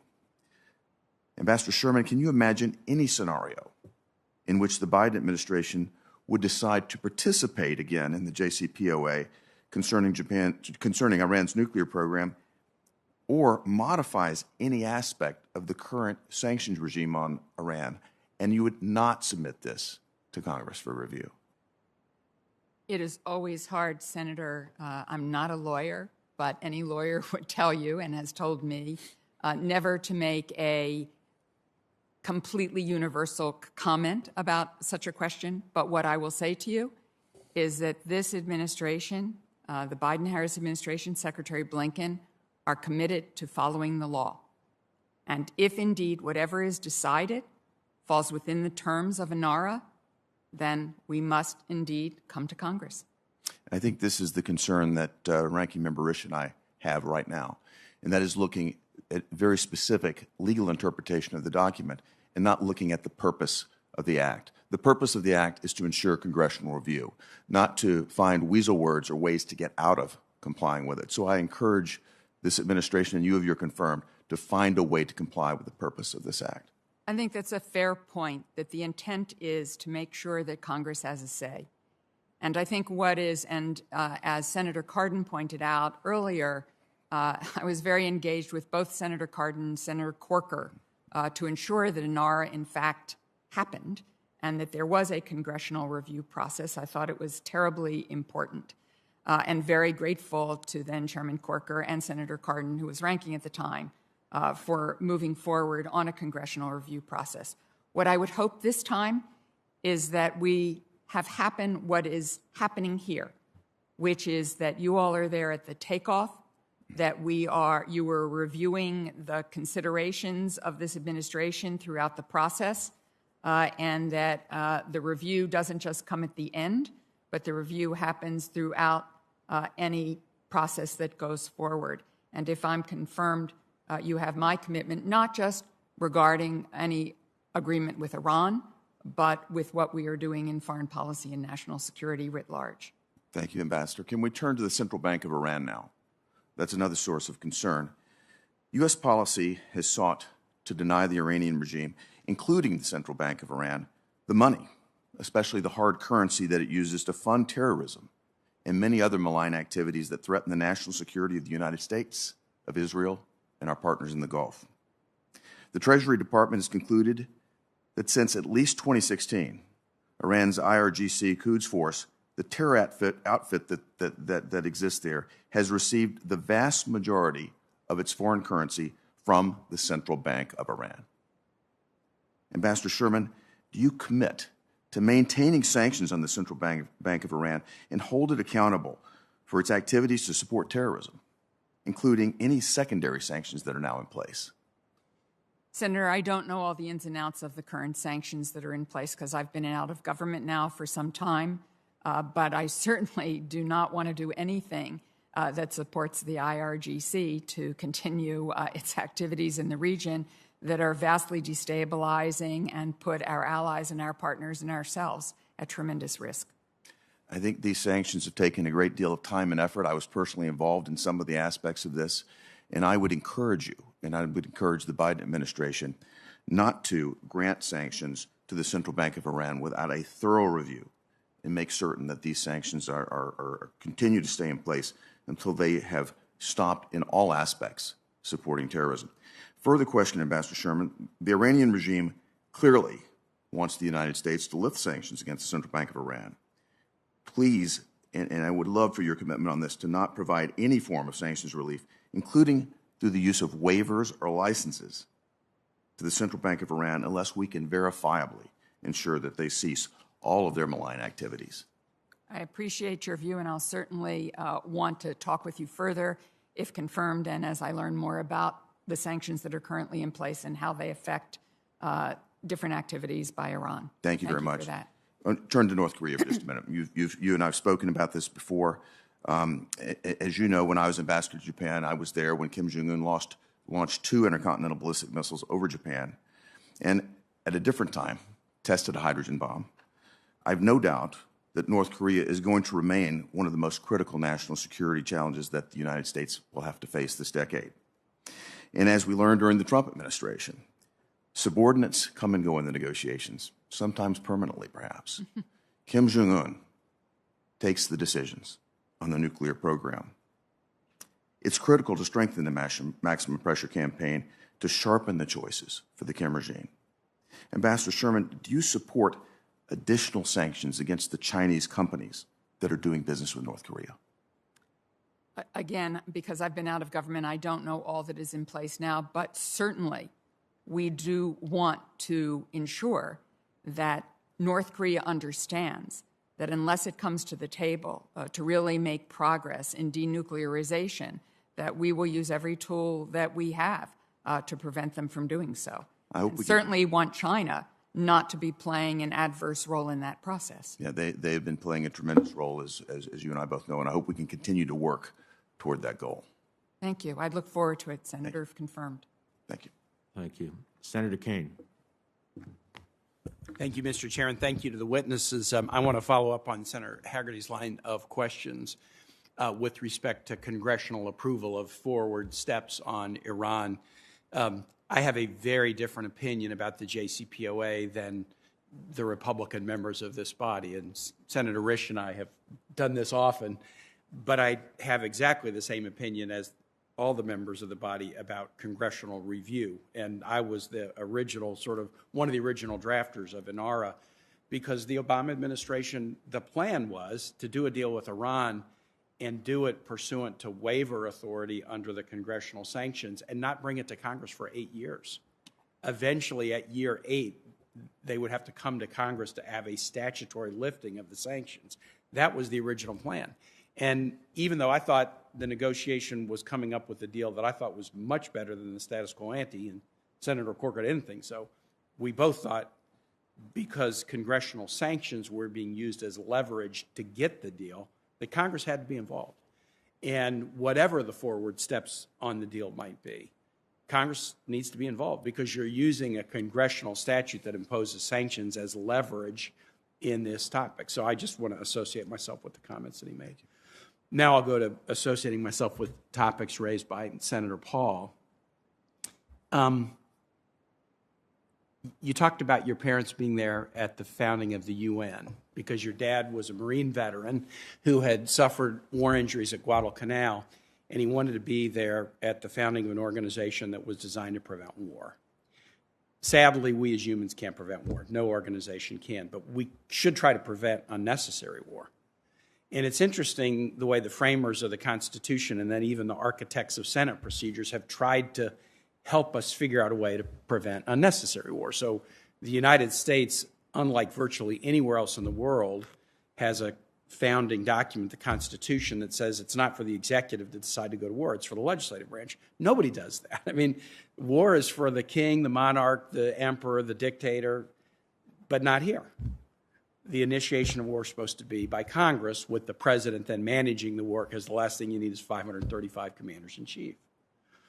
And then within the rules of this body, decisions about going to war come out of the Foreign Relations Committee, not out of the Armed Services. I'm on the Armed Services Committee. Most people guess that that's where war resolutions start. They don't. Because as you said, prefer diplomacy first, and if diplomacy fails, war can be a sad necessity, but prefer diplomacy first. So it has to start in the Foreign Relations Committee. Let me ask you this, Ms. Sherman, and I have very high regard for both of you, and I'll support both your nominations. Iraq right now, are they an enemy or are they a partner? I hope they're a partner, Senator. Yeah, they're a partner. They're not an enemy anymore. There's some challenges with our partner with Iraq, especially the activities of these Iranian-backed militia groups, which the successive prime ministers have tried to figure out how to control without completely satisfying us. But they're not an enemy. We still have 2 war authorizations against the nation of Iraq that haven't been repealed. Gulf War 1991, Iraq War Resolution 2002. Boy, how's that to treat a partner and have a war authorization against them? Today, Senators Lee, Paul, Young, Grassley, Kane, Durbin, Coons, Duckworth were introducing a bill to repeal the 2 Iraq AUMFs. And I'm not going to ask you for commitment on that. You're not part of the administration yet. But I would think Congress should not just allow war authorizations to exist in perpetuity, but we often do. We pass them, and then they're just out there, and they can be used in mischievous ways. The president undertook on his own initiation, without congressional approval, missile strikes against militia positions in Syria that are connected to Iran last Thursday. At the same time that this happened, the U.S. had an offer on the table with Europeans for Iran to come back to a table for a no preconditions discussion about what do we do about the JCPOA. Iran was considering that offer. The administration, from my conversations, was actually pretty optimistic that Iran was going to accept that offer. Then missile strikes happened on Thursday, and then Iran turned down the offer on Sunday. The president asserted as rationale for the missile strikes that he had unilateral power under Article 2 to do them. He didn't refer to the AUMFs, which was good because those would be fig leaves. He just said, I have Article 2 power. But the challenge is, if you allow presidents unilaterally to do things, even things that are prudent, okay, president takes a step with a missile strike, Iran then turns down an opportunity to explore diplomacy. I can't imagine anybody at the Pentagon or at the State Department was surprised with the militia airstrikes back at the Air Force, at the Air Force Base where U.S.-led coalition forces were yesterday. When one side decides, I can do this unilaterally, then the other side decides, I can do this unilaterally because you started it, no, you started it, no, you started it. And then we're in the midst, potentially, of a significant military engagement or war without a discussion in Congress. I don't care how prudent unilateral executive action is. It can lead to counteraction and reaction, and then suddenly we're in the middle of something that hasn't been discussed in front of Congress, hasn't been discussed in front of the American people. And I just think again, even the events of the last couple of days since, Ms. Sherman, you and I talked on our Zoom call, have demonstrated that the framers weren't really wrong when they said decisions about war and the initiation of war should be sort of aired before the people's legislative body and have an imprimatur. If we're going to do it, it should have an imprimatur on it of more than just one person. I've shared this view about the missile strikes last Thursday and about the at least temporary collapse of this diplomatic opportunity Sunday, and then the Iraqi strikes against the base with the U.S.-led coalition. This is the kind of thing that happens, and there's no guarantee it won't happen if you have more dialogue with Congress and the public, but you reduce the risk. I think you reduce the risk of unnecessary and uncontemplated escalation if you have the kind of consultation that I think both Democrats and Republicans on this committee would expect of you. I know you believe that, and I am confident you will push for that to all your might, and that's one of the reasons that I have the confidence that I will support you. Thank you, Mr. Chair. Thank you. Senator Young.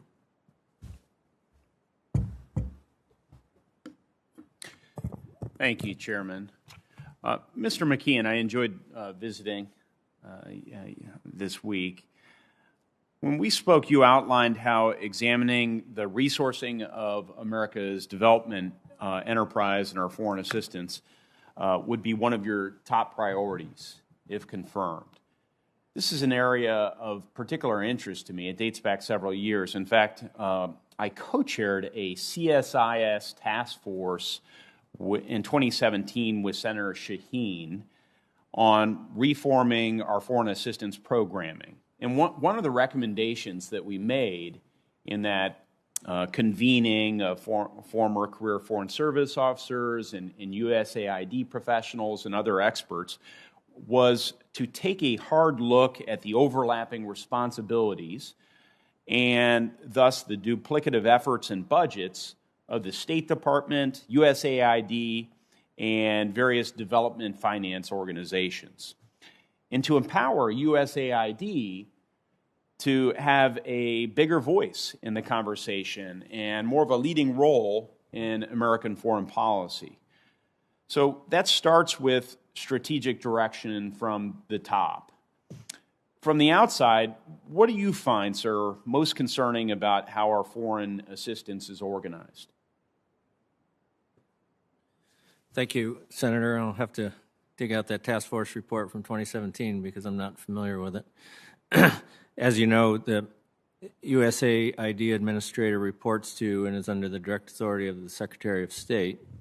But I think from experience in the last 20 years, that relationship has probably had marked more by tension than collaboration. So I think one of the first priorities would be to try to reset that, working with Ambassador Power if she's confirmed.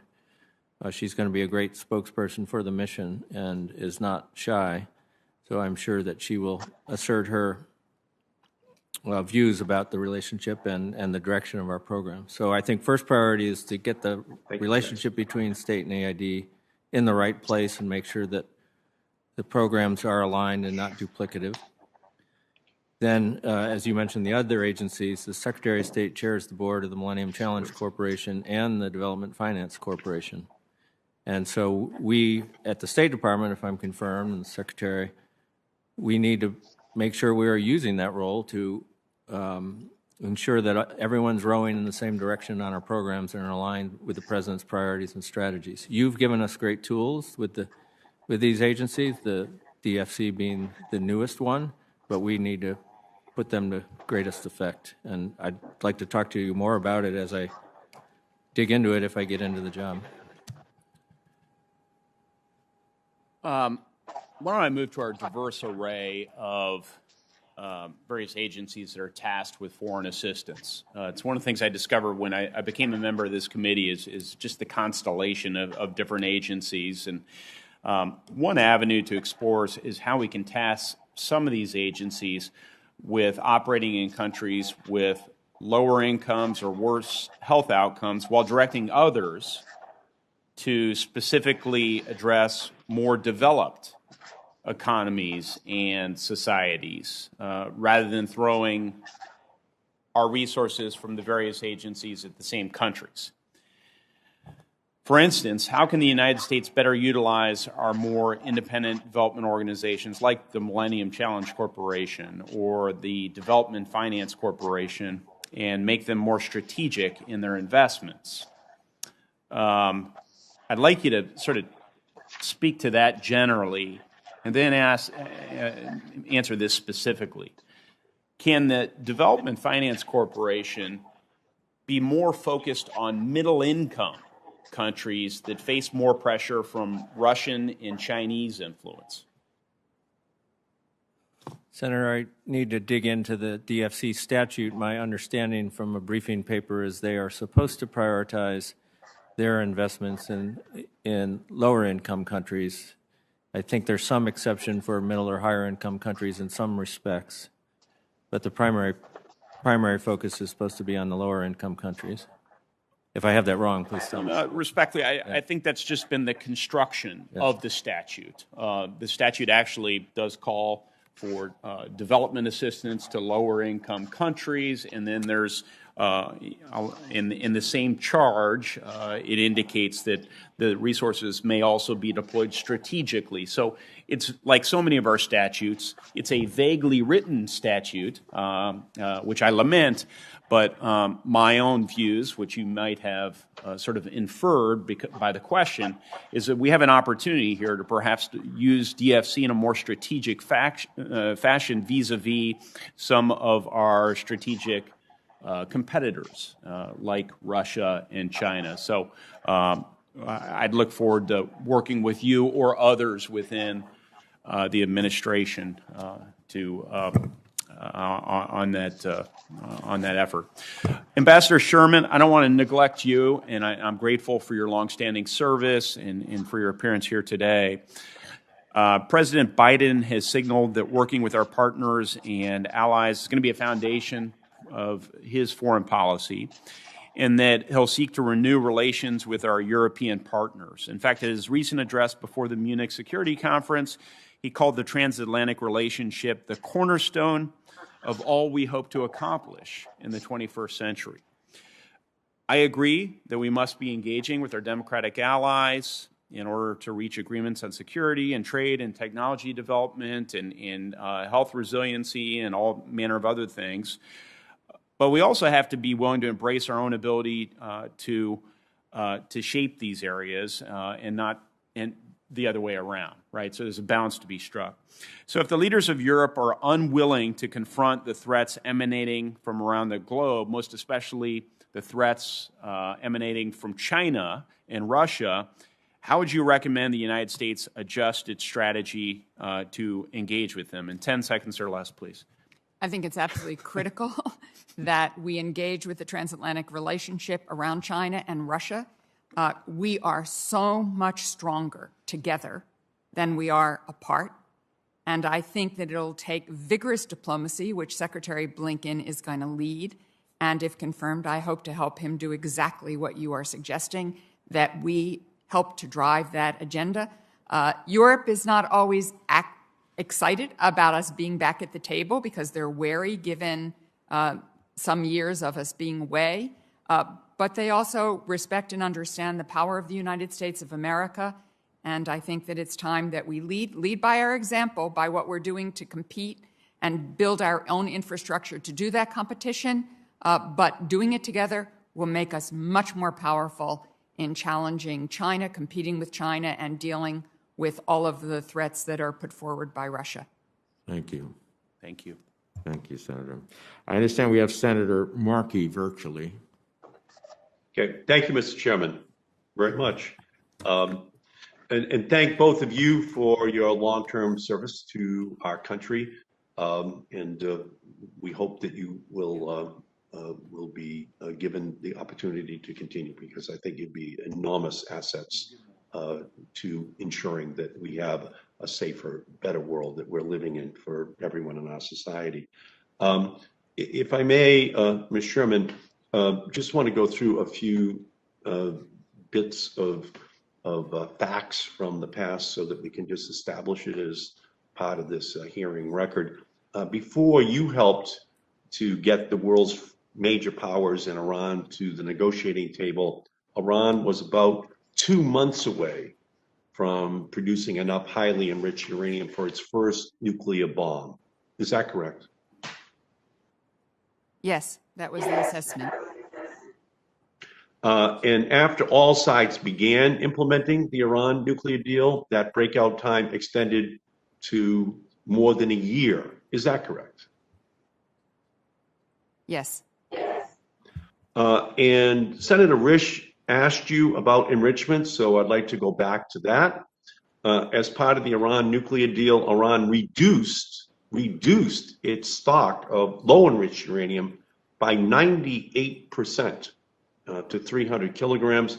But as a result of the Trump administration's unilateral exit from the Iran nuclear deal, that number increased to 12 times over that 300 kilogram limit. Is that correct? That is my understanding. Yes, sir. Okay, so again, while many of my colleagues have spent time criticizing the Iran deal, the effect of that arrangement did dramatically reduce the ability of Iran to have a quick breakout time towards producing a nuclear weapon. And I just want to make sure that all of that is out on the table. And again, you played an instrumental role in ensuring that that would be part of that agreement. So compliance is what President Biden is now saying his goal is. So can you just, again, expand a little bit more on what the Biden administration's policy will be in terms of compliance in ensuring that we do go back to a position where Iran's breakout time is lessened dramatically? Thank you, Senator. It is my understanding what the Biden-Harris administration hopes to do is to get Iran to come back into full compliance with the deal. Then we would be in compliance with the deal, and that we would build from that to get a longer and stronger agreement, given that the deal is now some years old. And as you have pointed out, Iran has now increased its stockpile, increased the depth of its enrichment, increased many of its capabilities, using more sophisticated centrifuges as a result of our leaving the deal, and that we would not only get back to where we were, but we would build a better, stronger, longer platform, and then we would address the other issues of concern. And as you pointed out, Senator, that one-year breakout time is critical because it allows us, if for some reason Iran is able to cheat, though there were the most extraordinary verification and monitoring mechanisms, we would have time to slap back on sanctions or even to take military action. So we would maintain all of our options to ensure that Iran not obtain a nuclear weapon. Yeah, and I agree with you. A one-year breakout time gives us time to put additional pressure on, but if it goes down to only 2 months or 1 month as a breakout time, our capacity to respond is obviously diminished dramatically. So I think the approach which the Biden administration is taking is the correct one. If I could just move over to Burma, that recent coup carried out by the Burmese military against the democratically elected civilian government has been condemned by the Biden administration. And I welcome the steps which the administration has already taken, including imposing targeted sanctions against the military. What role do you think China should play in partnering with the United States? And do we have a capacity to get China to partner with us in order to put pressure on the military in Burma to allow for the civilian democratically elected government to return to power? Thank you for that really important question, Senator.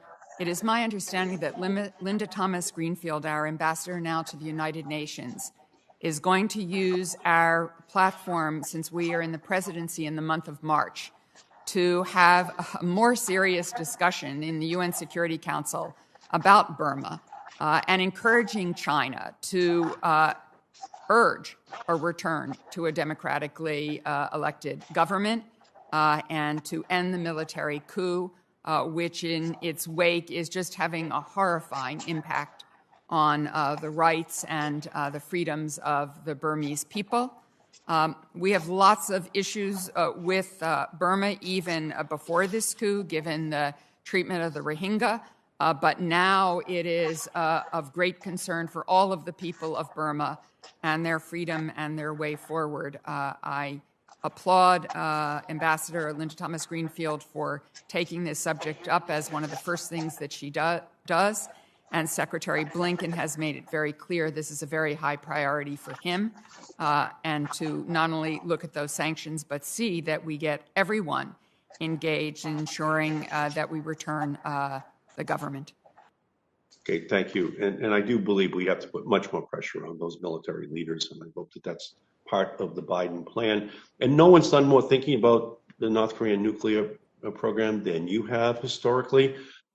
You have just a rich history of the three generations of the Kim family and their attitudes about this issue. Could you give us your sense of what the steps should be that are taken by the Biden administration in conjunction with the regional allies, especially in order to reduce this ever-increasing nuclear threat from North Korea? Thank you, Senator. It's my understanding that a review is going on in the administration to decide on how best to proceed with North Korea. Very tough challenge. Quite agree with you. It needs to be done with partners and allies in the region, particularly Japan and South Korea, but with everyone who has a stake in ensuring that Kim Jong-un does not develop even more nuclear weapons, greater delivery systems, and pose even a greater threat to the region and to the world. So I understand that review is ongoing, and if confirmed, I would be glad to be talking with everyone here more about it, to get your views and ideas as well. Thank you very much. Okay, thank you, Mr. Chairman. Thank you. Senator Cruz. Thank you, Mr. Chairman. Welcome to the both of you. Congratulations on your nominations. In the last 6 weeks, the Biden administration has embraced China, has bombed Syria, has empowered Russia and Putin, has refused to stand with Israel on the Golan Heights, and has lifted sanctions on Iranian-backed terrorists. That is not an encouraging opening for the foreign policy of this country for the next 4 years. I want to focus on a couple of those areas. Let's start with an area that should be a potential for bipartisan cooperation. It's a topic that I discussed with both of you at length in the past week, and that is Nord Stream 2. Nord Stream 2 in the last year was an incredible bipartisan victory for the United States. The pipeline was over 90% completed from Russia to Germany. Congress acted not once but twice, passing strong bipartisan sanctions. Sanctions supported by Republicans and Democrats on this committee passed it into law, and despite mountains of Russian disinformation, the pipeline ceased minutes before those sanctions were signed into law. Unfortunately,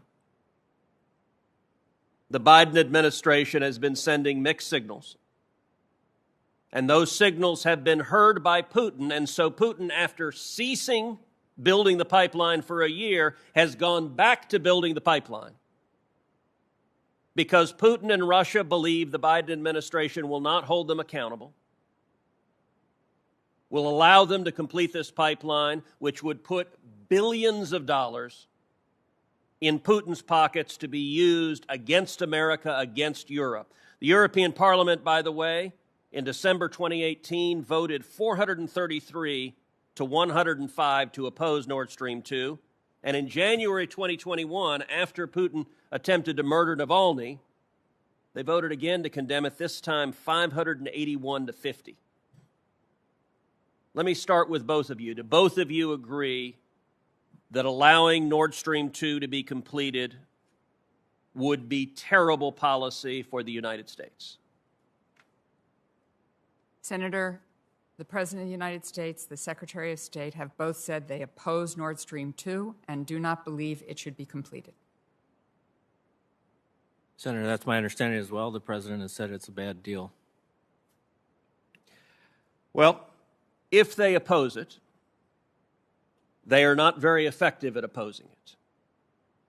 Because when their administration came into office, suddenly it commenced. And to be particular, last month, the State Department transmitted a mandatory and overdue report to Congress about who is helping Putin build the pipeline. The report included one ship and its owner, which the Trump administration had already sanctioned. So it simply reiterated what the Trump administration had done. It didn't include any entities that are plainly in violation, not even the company that is actually constructing the pipeline Congress has instructed the president to sanction. Then, yesterday, the Biden administration imposed sanctions for the poisoning of Russian dissident Alexei Navalny, but those sanctions went out of their way not to touch the Nord Stream 2 pipeline. That was not an accident. Now that construction is resumed, we have precious little time. I told both of you that if the Biden administration doesn't change course, we're going to wake up in 6 months or a year, and this pipeline is going to be built because the Biden administration failed to act. And so I want to ask you, Ms. Sherman, if confirmed, will you move immediately to ensure that the Biden administration meets its mandatory obligation imposed by Congress to name and sanction all of the entities that are engaged in pipelaying activities, certification, or insurance related to Nord Stream 2? Well, Senator, even if confirmed, I will not have the authority to make those decisions unilaterally, but I can say to you that I will do everything I possibly can to ensure that Nord Stream 2 does not go forward. And I know that the administration will welcome advice and counsel from you and from the Senate, and will move forward on everything that they can do legally to stop the pipeline. Well, I want to be very clear so that no one in the administration is surprised. This was an incredible victory for U.S. foreign policy and an incredible loss for Putin and Russia. This sanctions legislation was supported by virtually the entirety of the committee. When we voted on it, the vote was 20-2, an overwhelming bipartisan majority. The administration has all of the tools to stop the pipeline, as evidenced by the fact that we stopped it for a year, that it worked, that we know it worked. And it has only been in the last few weeks with the new administration that Putin has felt he has the green light to go ahead. I understand that the Germans want the pipeline built, that the German government does. But going soft on Russia is a serious mistake, and once it's built, it likely is impossible to unwind. So the window and the urgency is now. Senator, we share the sense of urgency, and I just want to say, although I'm not yet a part of the administration and won't be unless confirmed by the Senate, that I do not believe that the Biden-Harris administration has been soft on Russia in any way, shape, or form. I know we disagree where it comes to Nord Stream 2, but they are very clear, as we heard Ambassador Burns, who is, I hope, about to be confirmed to be the director of the CIA, said, and who was our ambassador to Russia, that we all should be very clear-eyed about Russia being an adversary. Secretary Blinken has spoken at length about ways in which Russia threaten our country, and I think Ambassador Sherman, with all due respect, in a tough way. With all due respect, words are cheap, and so if the Biden administration wishes to not be soft on Russia, rather than saying we don't want to be soft on Russia, they could actually follow the mandatory law and stop the pipeline. The test is going to be real simple. If Putin has billions of dollars and Europe is energy dependent on Russia because the Biden administration refused to comply with mandatory bipartisan sanctions, that will be the test, and not any political rhetoric about we're tough on Putin. If you're tough on Putin, don't give him billions of dollars. The State Department needs to file a supplemental interim report on Nord Stream 2 that sanctions every entity, and they're refusing to do so. And if this pipeline gets completed, it will be the fault of this administration. I don't want this to happen. I want that to be a bipartisan victory and a victory for the United States. You both have the opportunity to make sure that happens, and so I implore you to do that. Thank you, Senator. Thank you. Just since the chairman reserved his time, I'm going to take a moment of that time. President Trump could have used sanctions for the course of his 4 years in office on Nord Stream. He did not need congressionally approved sanctions to affect the pipeline. Would that be, from your experience, a fair statement? That is a fair statement, Senator. And yet he did not do that. So I join my colleague in my concern for Nord Stream. I mentioned it in my opening remarks, and I urge the administration to do everything they can to stop Nord Stream, but it would be intellectually unfair to suggest that the Biden administration is going to be the reason why Nord Stream gets built when 4 years were lost with no sanctions whatsoever. I understand that Senator Schatz is up next virtually. Thank you, Mr. Chairman, and thank you to both of you for being willing to serve again. My first question is for Ambassador Sherman. As people think of Asia, the mind races sort of across the Pacific to China and not the nations in between us and them. And so I want to talk a little bit about Oceania. It's got 12 million people, 12 island states, 17 territories, and 6% of the votes that we may need at the United Nations. And so how do we step up engagement in Oceania? It's a great question, Senator, and you probably understand this part of the world better than most of us do, representing Hawaii, where it's very much a part of your neighborhood in many ways. I think that it is critical to engage with Oceania and with the island states. They are often, as you point out, critical votes at the United Nations and certainly in the General Assembly.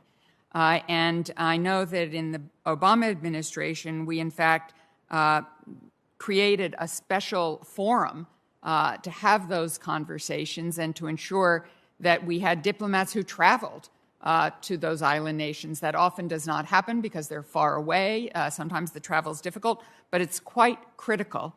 So I thank you very much for raising it. And if confirmed, I certainly will commit to you to pay attention to what is often a swing vote.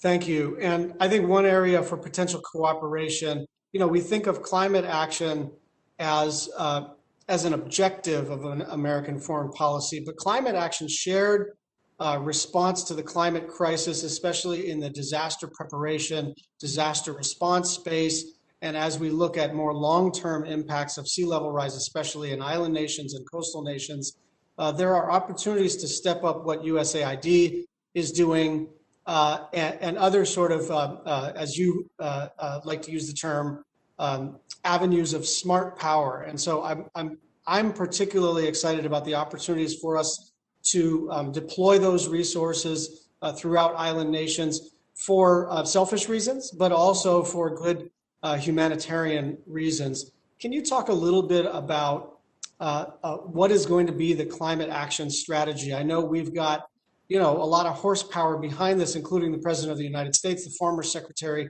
of State, but how does that get operationalized in the international context? And I am particularly interested not just in Paris, but how we use shared climate response as a tool of diplomacy.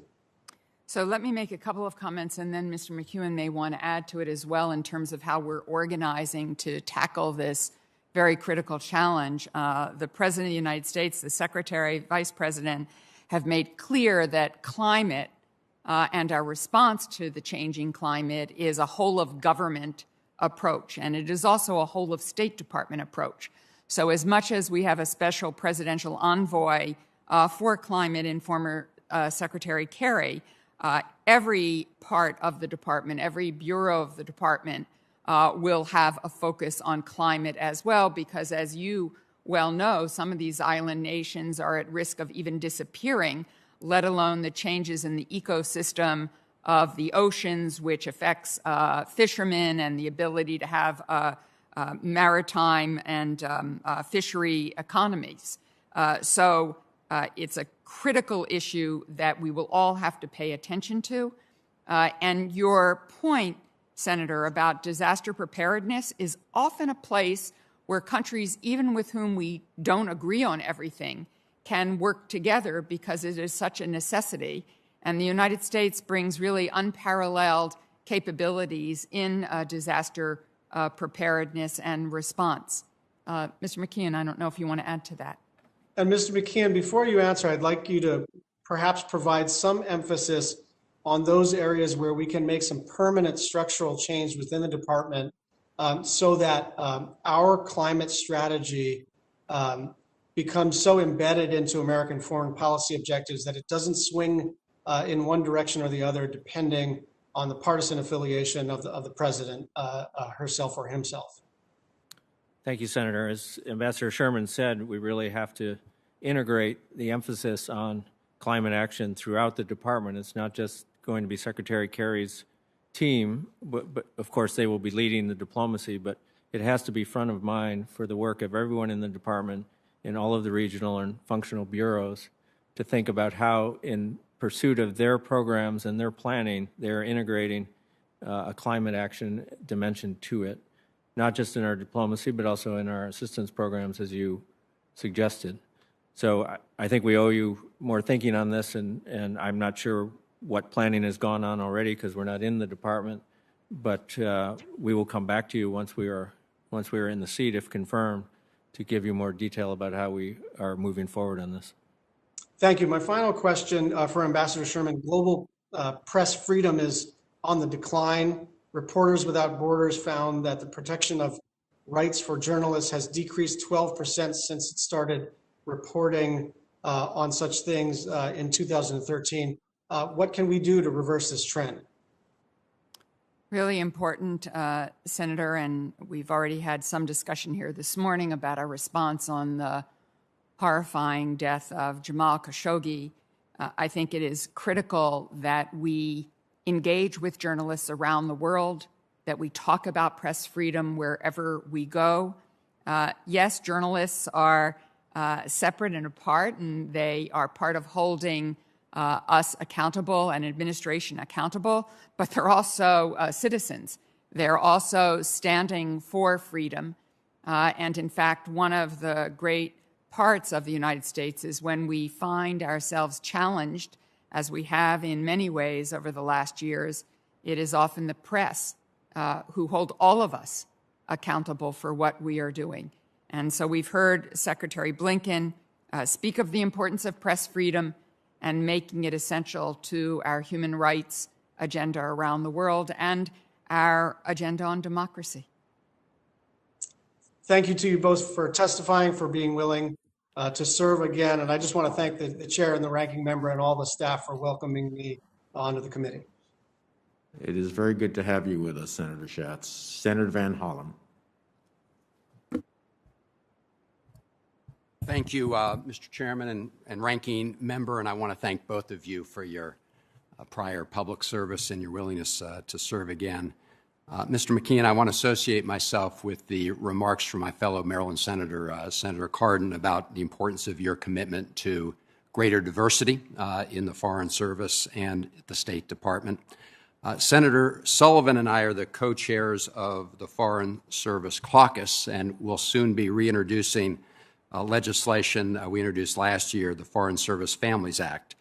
It's to provide Foreign Service spouses and families serving overseas with the same opportunities that we rightly provide now to military spouses and families serving overseas. I'm just looking for your commitment that you'll review this legislation and provide us with your feedback as soon as possible.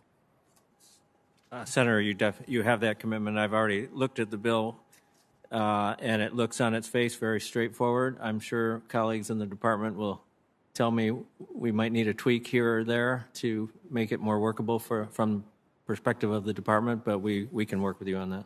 I appreciate that. One of the benefits of going last year is you also get to associate yourself with some of the prior comments, and I do want to associate myself with the comments of Senator Young and Senator Coons, and I know the chairman shares this, about better coordinating all the tools are available in our both diplomatic arsenal and our development arsenal, AID, the International Development Finance Corporation. You and I spoke about that. I look forward to working with you on that as well. Ambassador Sherman, I teamed up with Senator Toomey to pass two pieces of legislation. One's the Brink Act to apply secondary sanctions against entities doing business with the North Korean regime, and the Hong Kong Accountability Act to apply sanctions to those Chinese officials who are tasked with implementing the crackdown on democracy and human rights in Hong Kong. I would like your commitment to work with us to both fully and effectively apply the sanctions under both those pieces of legislation. It's an easy commitment to make sure that whatever sanctions we have, we use them effectively and efficiently. So let me turn now to a little bit of the Middle East, and JCPOA has been well covered here. President Biden has made clear that he supports what had been for a long time a bipartisan objective of U.S. foreign policy, which is a secure state of Israel and a viable Palestinian state, a two-state solution. The Biden administration has also indicated that it would oppose unilateral steps by either party that undermines the prospects of a two-state solution, and we need to hold everybody accountable there. You would agree with, would you not, that expanding settlements in East Jerusalem or the West Bank are unilateral measures that do not serve the interests of protecting the prospects of a two-state solution, would you not? It's been a longstanding position that settlements, is my understanding, do not help to achieve a two-state solution when they go beyond the current outlines of the two states, the potential for two states. I appreciate it. Well, one of them under consideration is an area called E1, which the Bush administration made clear, Secretary Condoleezza Rice made clear would be a very clear violation of our efforts to preserve the opportunity for a two-state solution. So I hope you'll look into that right away. While ISIS no longer controls any substantial territory, you would agree that it remains a very potent threat to the United States and our allies, would you not? I do agree it remains a threat. And you would also agree, I believe, that our Syrian Kurdish allies have been absolutely essential partners in our fight against ISIS and have been a major part of why we've been able to diminish ISIS's influence in the region, would you not? Yes. So can you commit to working with us to work with Turkey to stop trying to essentially kill and destroy our Syrian Kurdish allies who've been such key partners in that fight against ISIS? You know, Senator, I certainly understand why Turkey's concerns, but nonetheless, I agree with you that the Kurds have been immensely helpful partners to us and that we need to work with Turkey to find a way forward for them to understand that that partnership does not threaten them if we all manage it in a sane kind of way. Our relationship with Turkey is very complicated and one in which I think, if confirmed, I would certainly pay some considerable attention to. I appreciate that. And the chairman and the ranking member and I've been very involved in the legislation to impose the CAATSA sanctions on Turkey for their purchase and deployment of the S-400. Turkey's talking about another round of purchasing S-400 from Russia, so I hope you'll work with us and with Turkey to discourage them from moving forward there.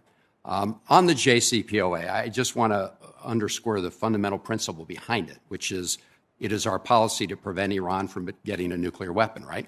Yes. And it's also our view, your view, my view, that resolving that through diplomatic means is better than going to war with Iran, right? Yes. And the United States has lots of troops in Iraq right now, do we not? We do indeed. Yeah. And I actually agree with Senator Paul's analysis of the consequence of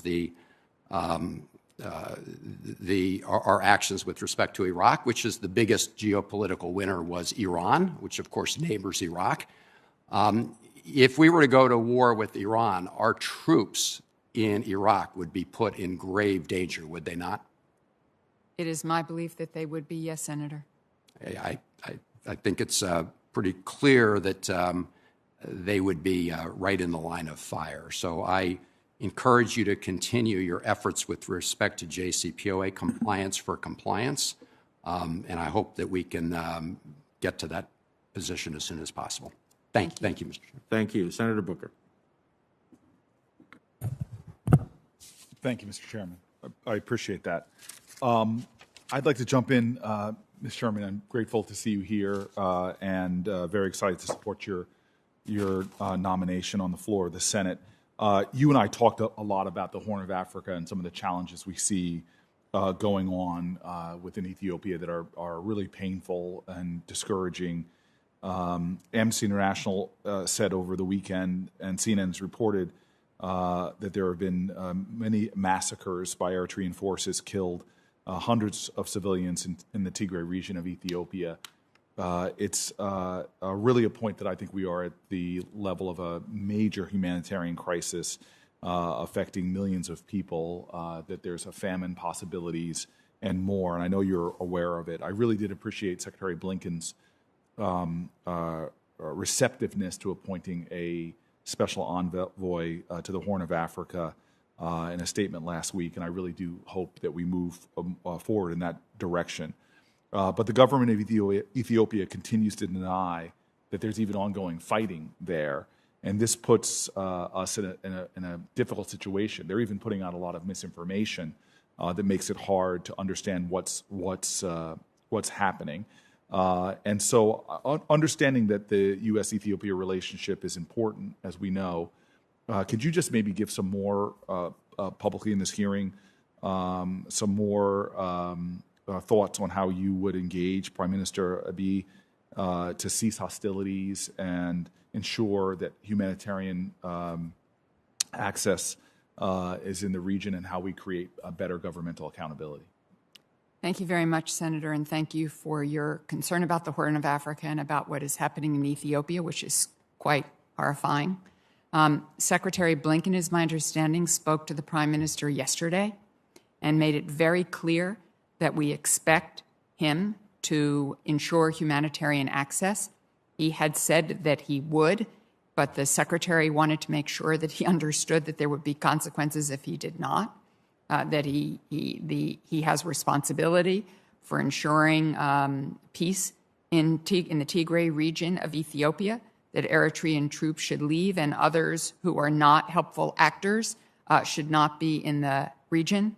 I think we will have to follow this up, working with our diplomatic presence in Ethiopia to ensure that humanitarian access continues, that this conflict ends, and the Ethiopian Prime Minister understands that the United States is not only watching, but we will take action. And I'm very grateful as a citizen, as a person who cares about the rights of people around the world, that Secretary Blinken was so forthright yesterday with the Prime Minister. I'm really grateful. Can we shift to Libya and Somalia as well, another really difficult area of conflict? And we can see that there is more and more of an internationalized conflict going on there, with more countries being involved. Libya, UAE, Russia, Turkey have all fueled this conflict that I believe is another strike point on the continent. In Somalia, you see these other groups that are pursuing really their own interests that are really to the detriment of Somalia's sort of a government and federalized system.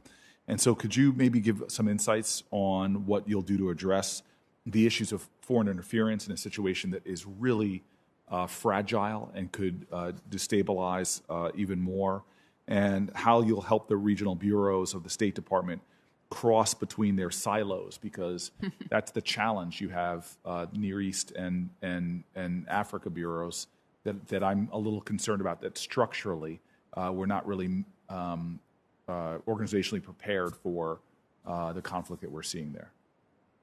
Thank you, Senator. On Libya, I actually have a small sliver of hope, given the pending elections and the peace process that has begun in Libya. It is very fragile, as you say. led by the Europeans. And yes, I agree with you. There are lots of it. It became a proxy place and for conflict, and that those who represent those proxies should be out of Libya and let the Libyan people decide their own future. I was in Libya right at the point where Hadi was about to run as the only presidential candidate. It was fragile then. It remains fragile now. And I'm sorry, Hadi is Yemen. Long in the process here. I apologize. But I was in Libya at the point of the conflict and before we had to shut down our embassy in Libya. So I hope that there is a chance for peace in Libya, led by Europe with our support. In terms of Somalia, which I also visited when I was Undersecretary for Political Affairs, and I thought we were on the road to a better future for the Somali people. It's clearly gone backwards in just terrible ways. And so I think we have to engage across bureaus, as you suggest, to make sure that we bring all of our resources to bear. I know that our ambassador to the UN will also play a role both in the Libya and the Somalia circumstances. And I don't know whether my colleague has something he wants to add on sort of how we are organized to become a better matrix organization and less siloed. I appreciate you opening the door to Mr. McKeon, and maybe I'll turn to him. I had this incredible couple paragraphs written here, really knowing you're a Notre Dame graduate, sort of reminding you of my exploits as a football player against your school and defeating them soundly. But I'm going to skip all. After we talked the other day, I watched the video of you making that catch and avoiding tackle from an all-star NFL star. So I appreciate you saying that because my chairman, I'm not sure if he even knows that. I texted some friends and they were just wondering how you got away from Lou Holtz. Yeah, so they would like to hear the story. The chairman recognizes that the junior senator from New Jersey exceeds in everything. So thank you very much. I'm actually going to just ask you, I just want to maybe say it on the record, you were so gracious, but I have a lot of concerns about diversity, paid internships. I'm going to introduce a bill today about paid internships in the State Department, because that's just an issue to me that has always troubled me as I've traveled around the world, to seeing our State Department, these amazing, heroic frontline folks, but they don't really reflect the diversity of our country. And I just would love to just maybe get in the 5-10 seconds I have left, maybe some thoughts from you on that effort. Yes, thank you. As I said to you the other day, the department has scraped together a few $1 million to start paying interns. It's not for the entire program. And it appears, though I need to dig into it some more, we might need some legislative authority to facilitate this in addition to the resources. So we will come back to you and look forward to working with you on this legislation. I look forward to supporting you as well on the Senate floor, and thank you both for your extraordinary service to our nation. Thank you, Senator Brooker. So the chair will reclaim his time, and we appreciate that you have been through a rather 2.5 hours without relief. So we will try not to make this too prolonged. But Ambassador, is it fair to say that the Trump administration's maximum effort campaigns did cause economic consequences to Iran? Yes, I would say that it did. Yeah. But it's also fair to say that Iran is now closer to crossing the nuclear threshold than it was before and during the maximum pressure campaign. Yes, it is. Is it also fair to say that we could not get one vote from any of our major allies at the United Nations to extend the arms embargo that ceased? That is my understanding, Senator, yes. Is it also fair to say that the maximum pressure campaign has done nothing to ultimately get Iran to stop its nefarious activities throughout the region? That is my assessment as well. Or, for that fact, to diminish its support for terrorism in the world? It appears so, yes, Senator. So I say these only because I recognize that the maximum pressure campaign cost Iran financially, but it didn't meet the goals that I think we collectively want. So let me ask you this. There is no question, or well, let me ask you. Do you believe that a nuclear-armed Iran is an existential threat to the State of Israel? I do. And I share that view, and I also believe that it is a threat to the United States of America, not just about Israel or our allies in the region. So therefore, I believe that it is President Biden's view that Iran cannot be allowed to obtain a nuclear weapon. That is correct. Now, in that regard, how we achieve that goal is really the question. And so I appreciate the phrase stronger and longer. Longer, I get what it means. Stronger, I'm hoping for definition because the reality is from my perspective, and I've heard my colleagues on both sides here, from my perspective, if all we do is return to the JCPOA, that certainly isn't stronger.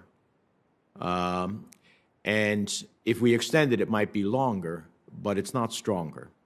Because there are still sunset issues that are now more prevalent today than they were in 2016 when the agreement went into effect.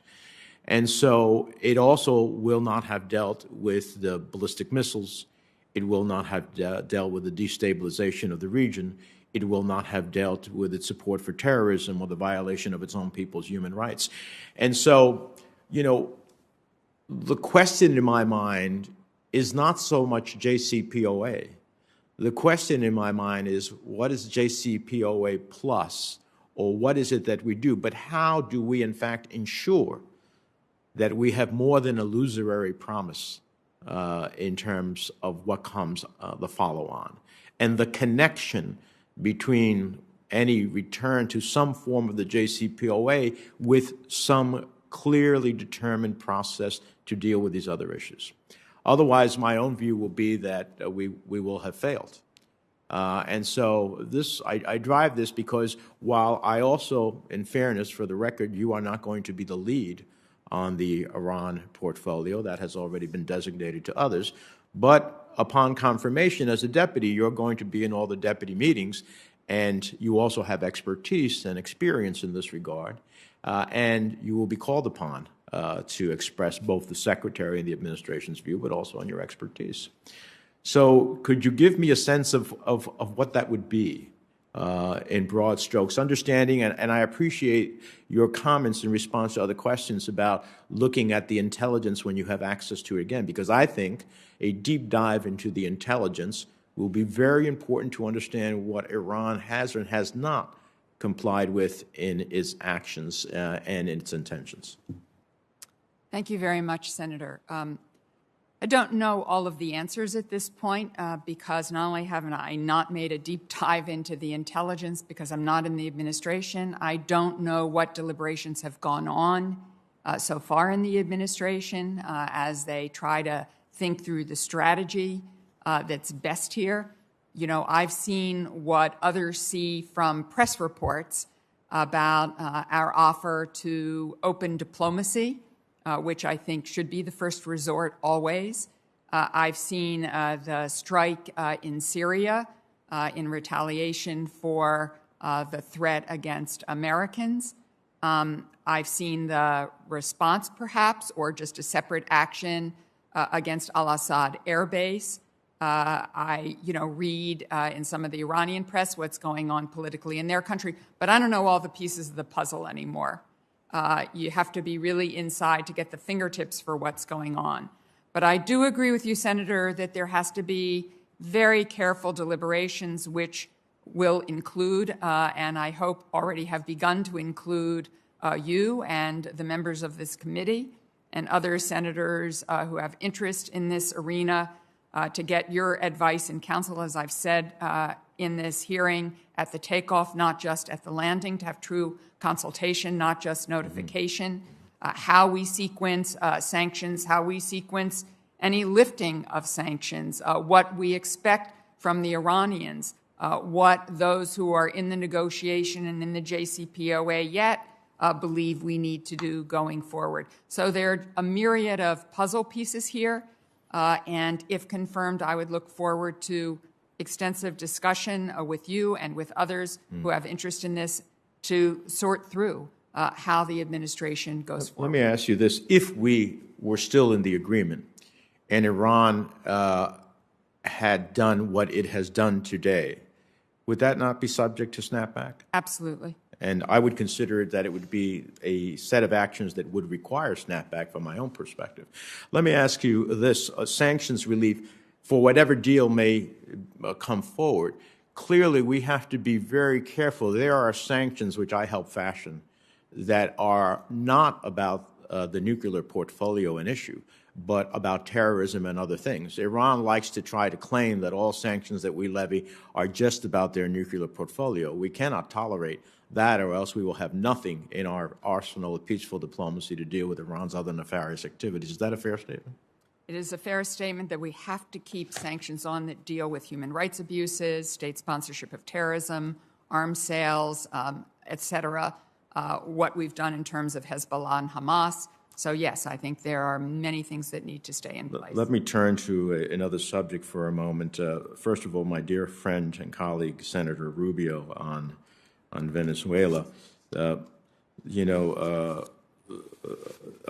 I agree with him in our cause on Venezuela. I think what you meant in response to his question, and correct me if I'm wrong, that one of the things you thought should have been done is to take the international recognition of Guaido and ultimately maximize that recognition beyond simple recognition, but an effort to multilateralize sanctions against the Maduro regime, or am I wrong?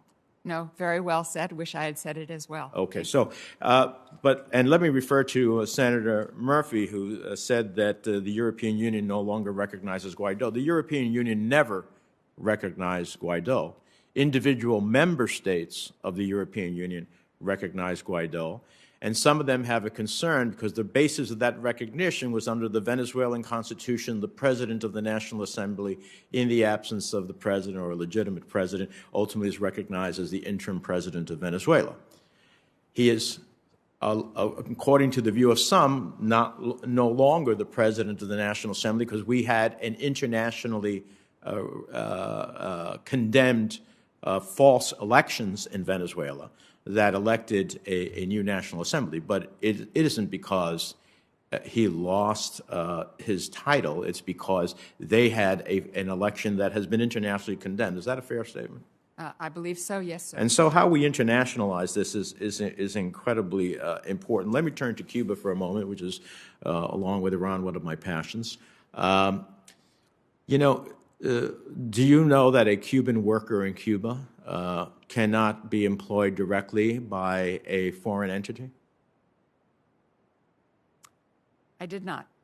So hotels in Cuba or a U.S. company that gets created in Cuba cannot directly hire a Cuban worker.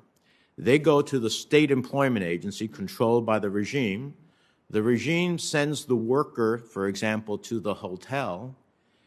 The regime gets paid in dollars by the foreign company and then gives the worker a fraction of their wages in return. Do you know that Cuban doctors that are sent abroad ultimately have their passports taken from them so that they cannot leave the countries they're sent to, and that payment for their service by that country is sent to the regime and not paid to a Cuban doctor? I had been aware about the passport issue, and I better understand now from you how the payment system works. Do you understand that when we talk about we want to help the Cuban people, which I'm all in, but when we send a remittance to Cuba as a U.S. citizen for one of our family members, that the regime takes 10% off right off the bat? And do you realize that? I had heard of that. And then after that, they turn the balance of the remittance not in dollars, which have a far more vibrant buying ability within the island, but they turn it into worthless pesos. So when we send money, we allow money to be sent under these circumstances. What we are doing is empowering the regime. Do you realize that a U.S. company that wants to open up in Cuba has to go to one of Castro's two relatives in order to be able to open up, and the state becomes a co-owner with them? I had not realized that, sir. That's exactly what happens. In tourism and whatnot, you have Castro's son and son-in-law, both heads of the Cuban military or parts of the Cuban military, and they direct the two corporate entities that do all of these. So I share these with you because I find it interesting, lying on a beach in Varadero and sipping a Cuba Libre, which is an oxymoron, is not going to liberate the Cuban people. Have you heard of the San Isidro movement? Yes. Okay. The San Isidro movement is a bunch of artists and writers who just want freedom of their expression. The government cracked down on all of those, and so they started a movement in what is a black majority part of Havana to ultimately denounce their artistic and freedom of expression movement. The government has viciously attacked them and arrested them.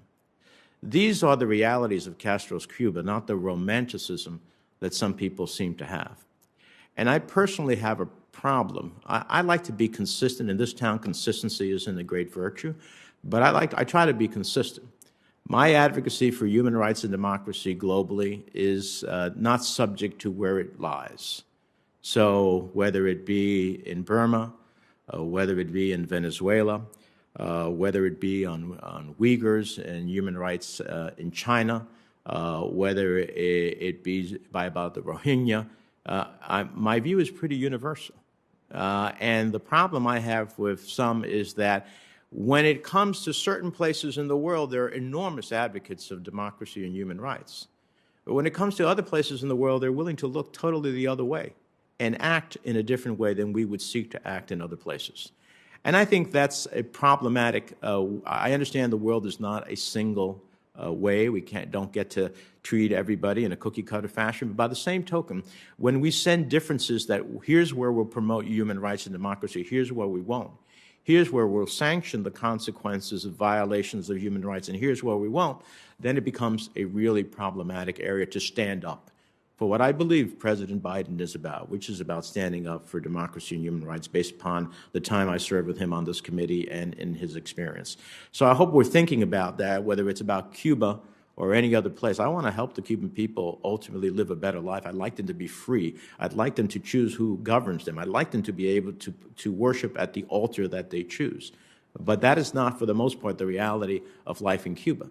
So we need to understand the realities, not the romanticism. And when we seek to help, what we can't do is ultimately help a regime that oppresses them. Finally, I hope you'll pay some attention to, if upon your confirmation, to the East Med region. I passed into law with Senator Rubio the East Med Act. It's incredibly important, where we look at Greece, Cyprus, Israel, and others in an Eastern Mediterranean strategy that is both about energy, but and that can diversify and therefore not have the pipeline issue as important an issue as it is, but at the same time deals with security. Several of these countries host us in very significant ways, or are security partners, with Turkey being, under Erdogan, not the reliable NATO ally that we have aspired it to be, not to be the bridge between East and West, not to be, there are more lawyers and journalists jailed in Turkey than in any other place in the world. That's an extraordinary statement about a NATO ally. And so what we do as it relates to Turkey, but also in our own interest, even if Turkey was a perfect partner, which it's not, the East Med is an incredibly important area. And I want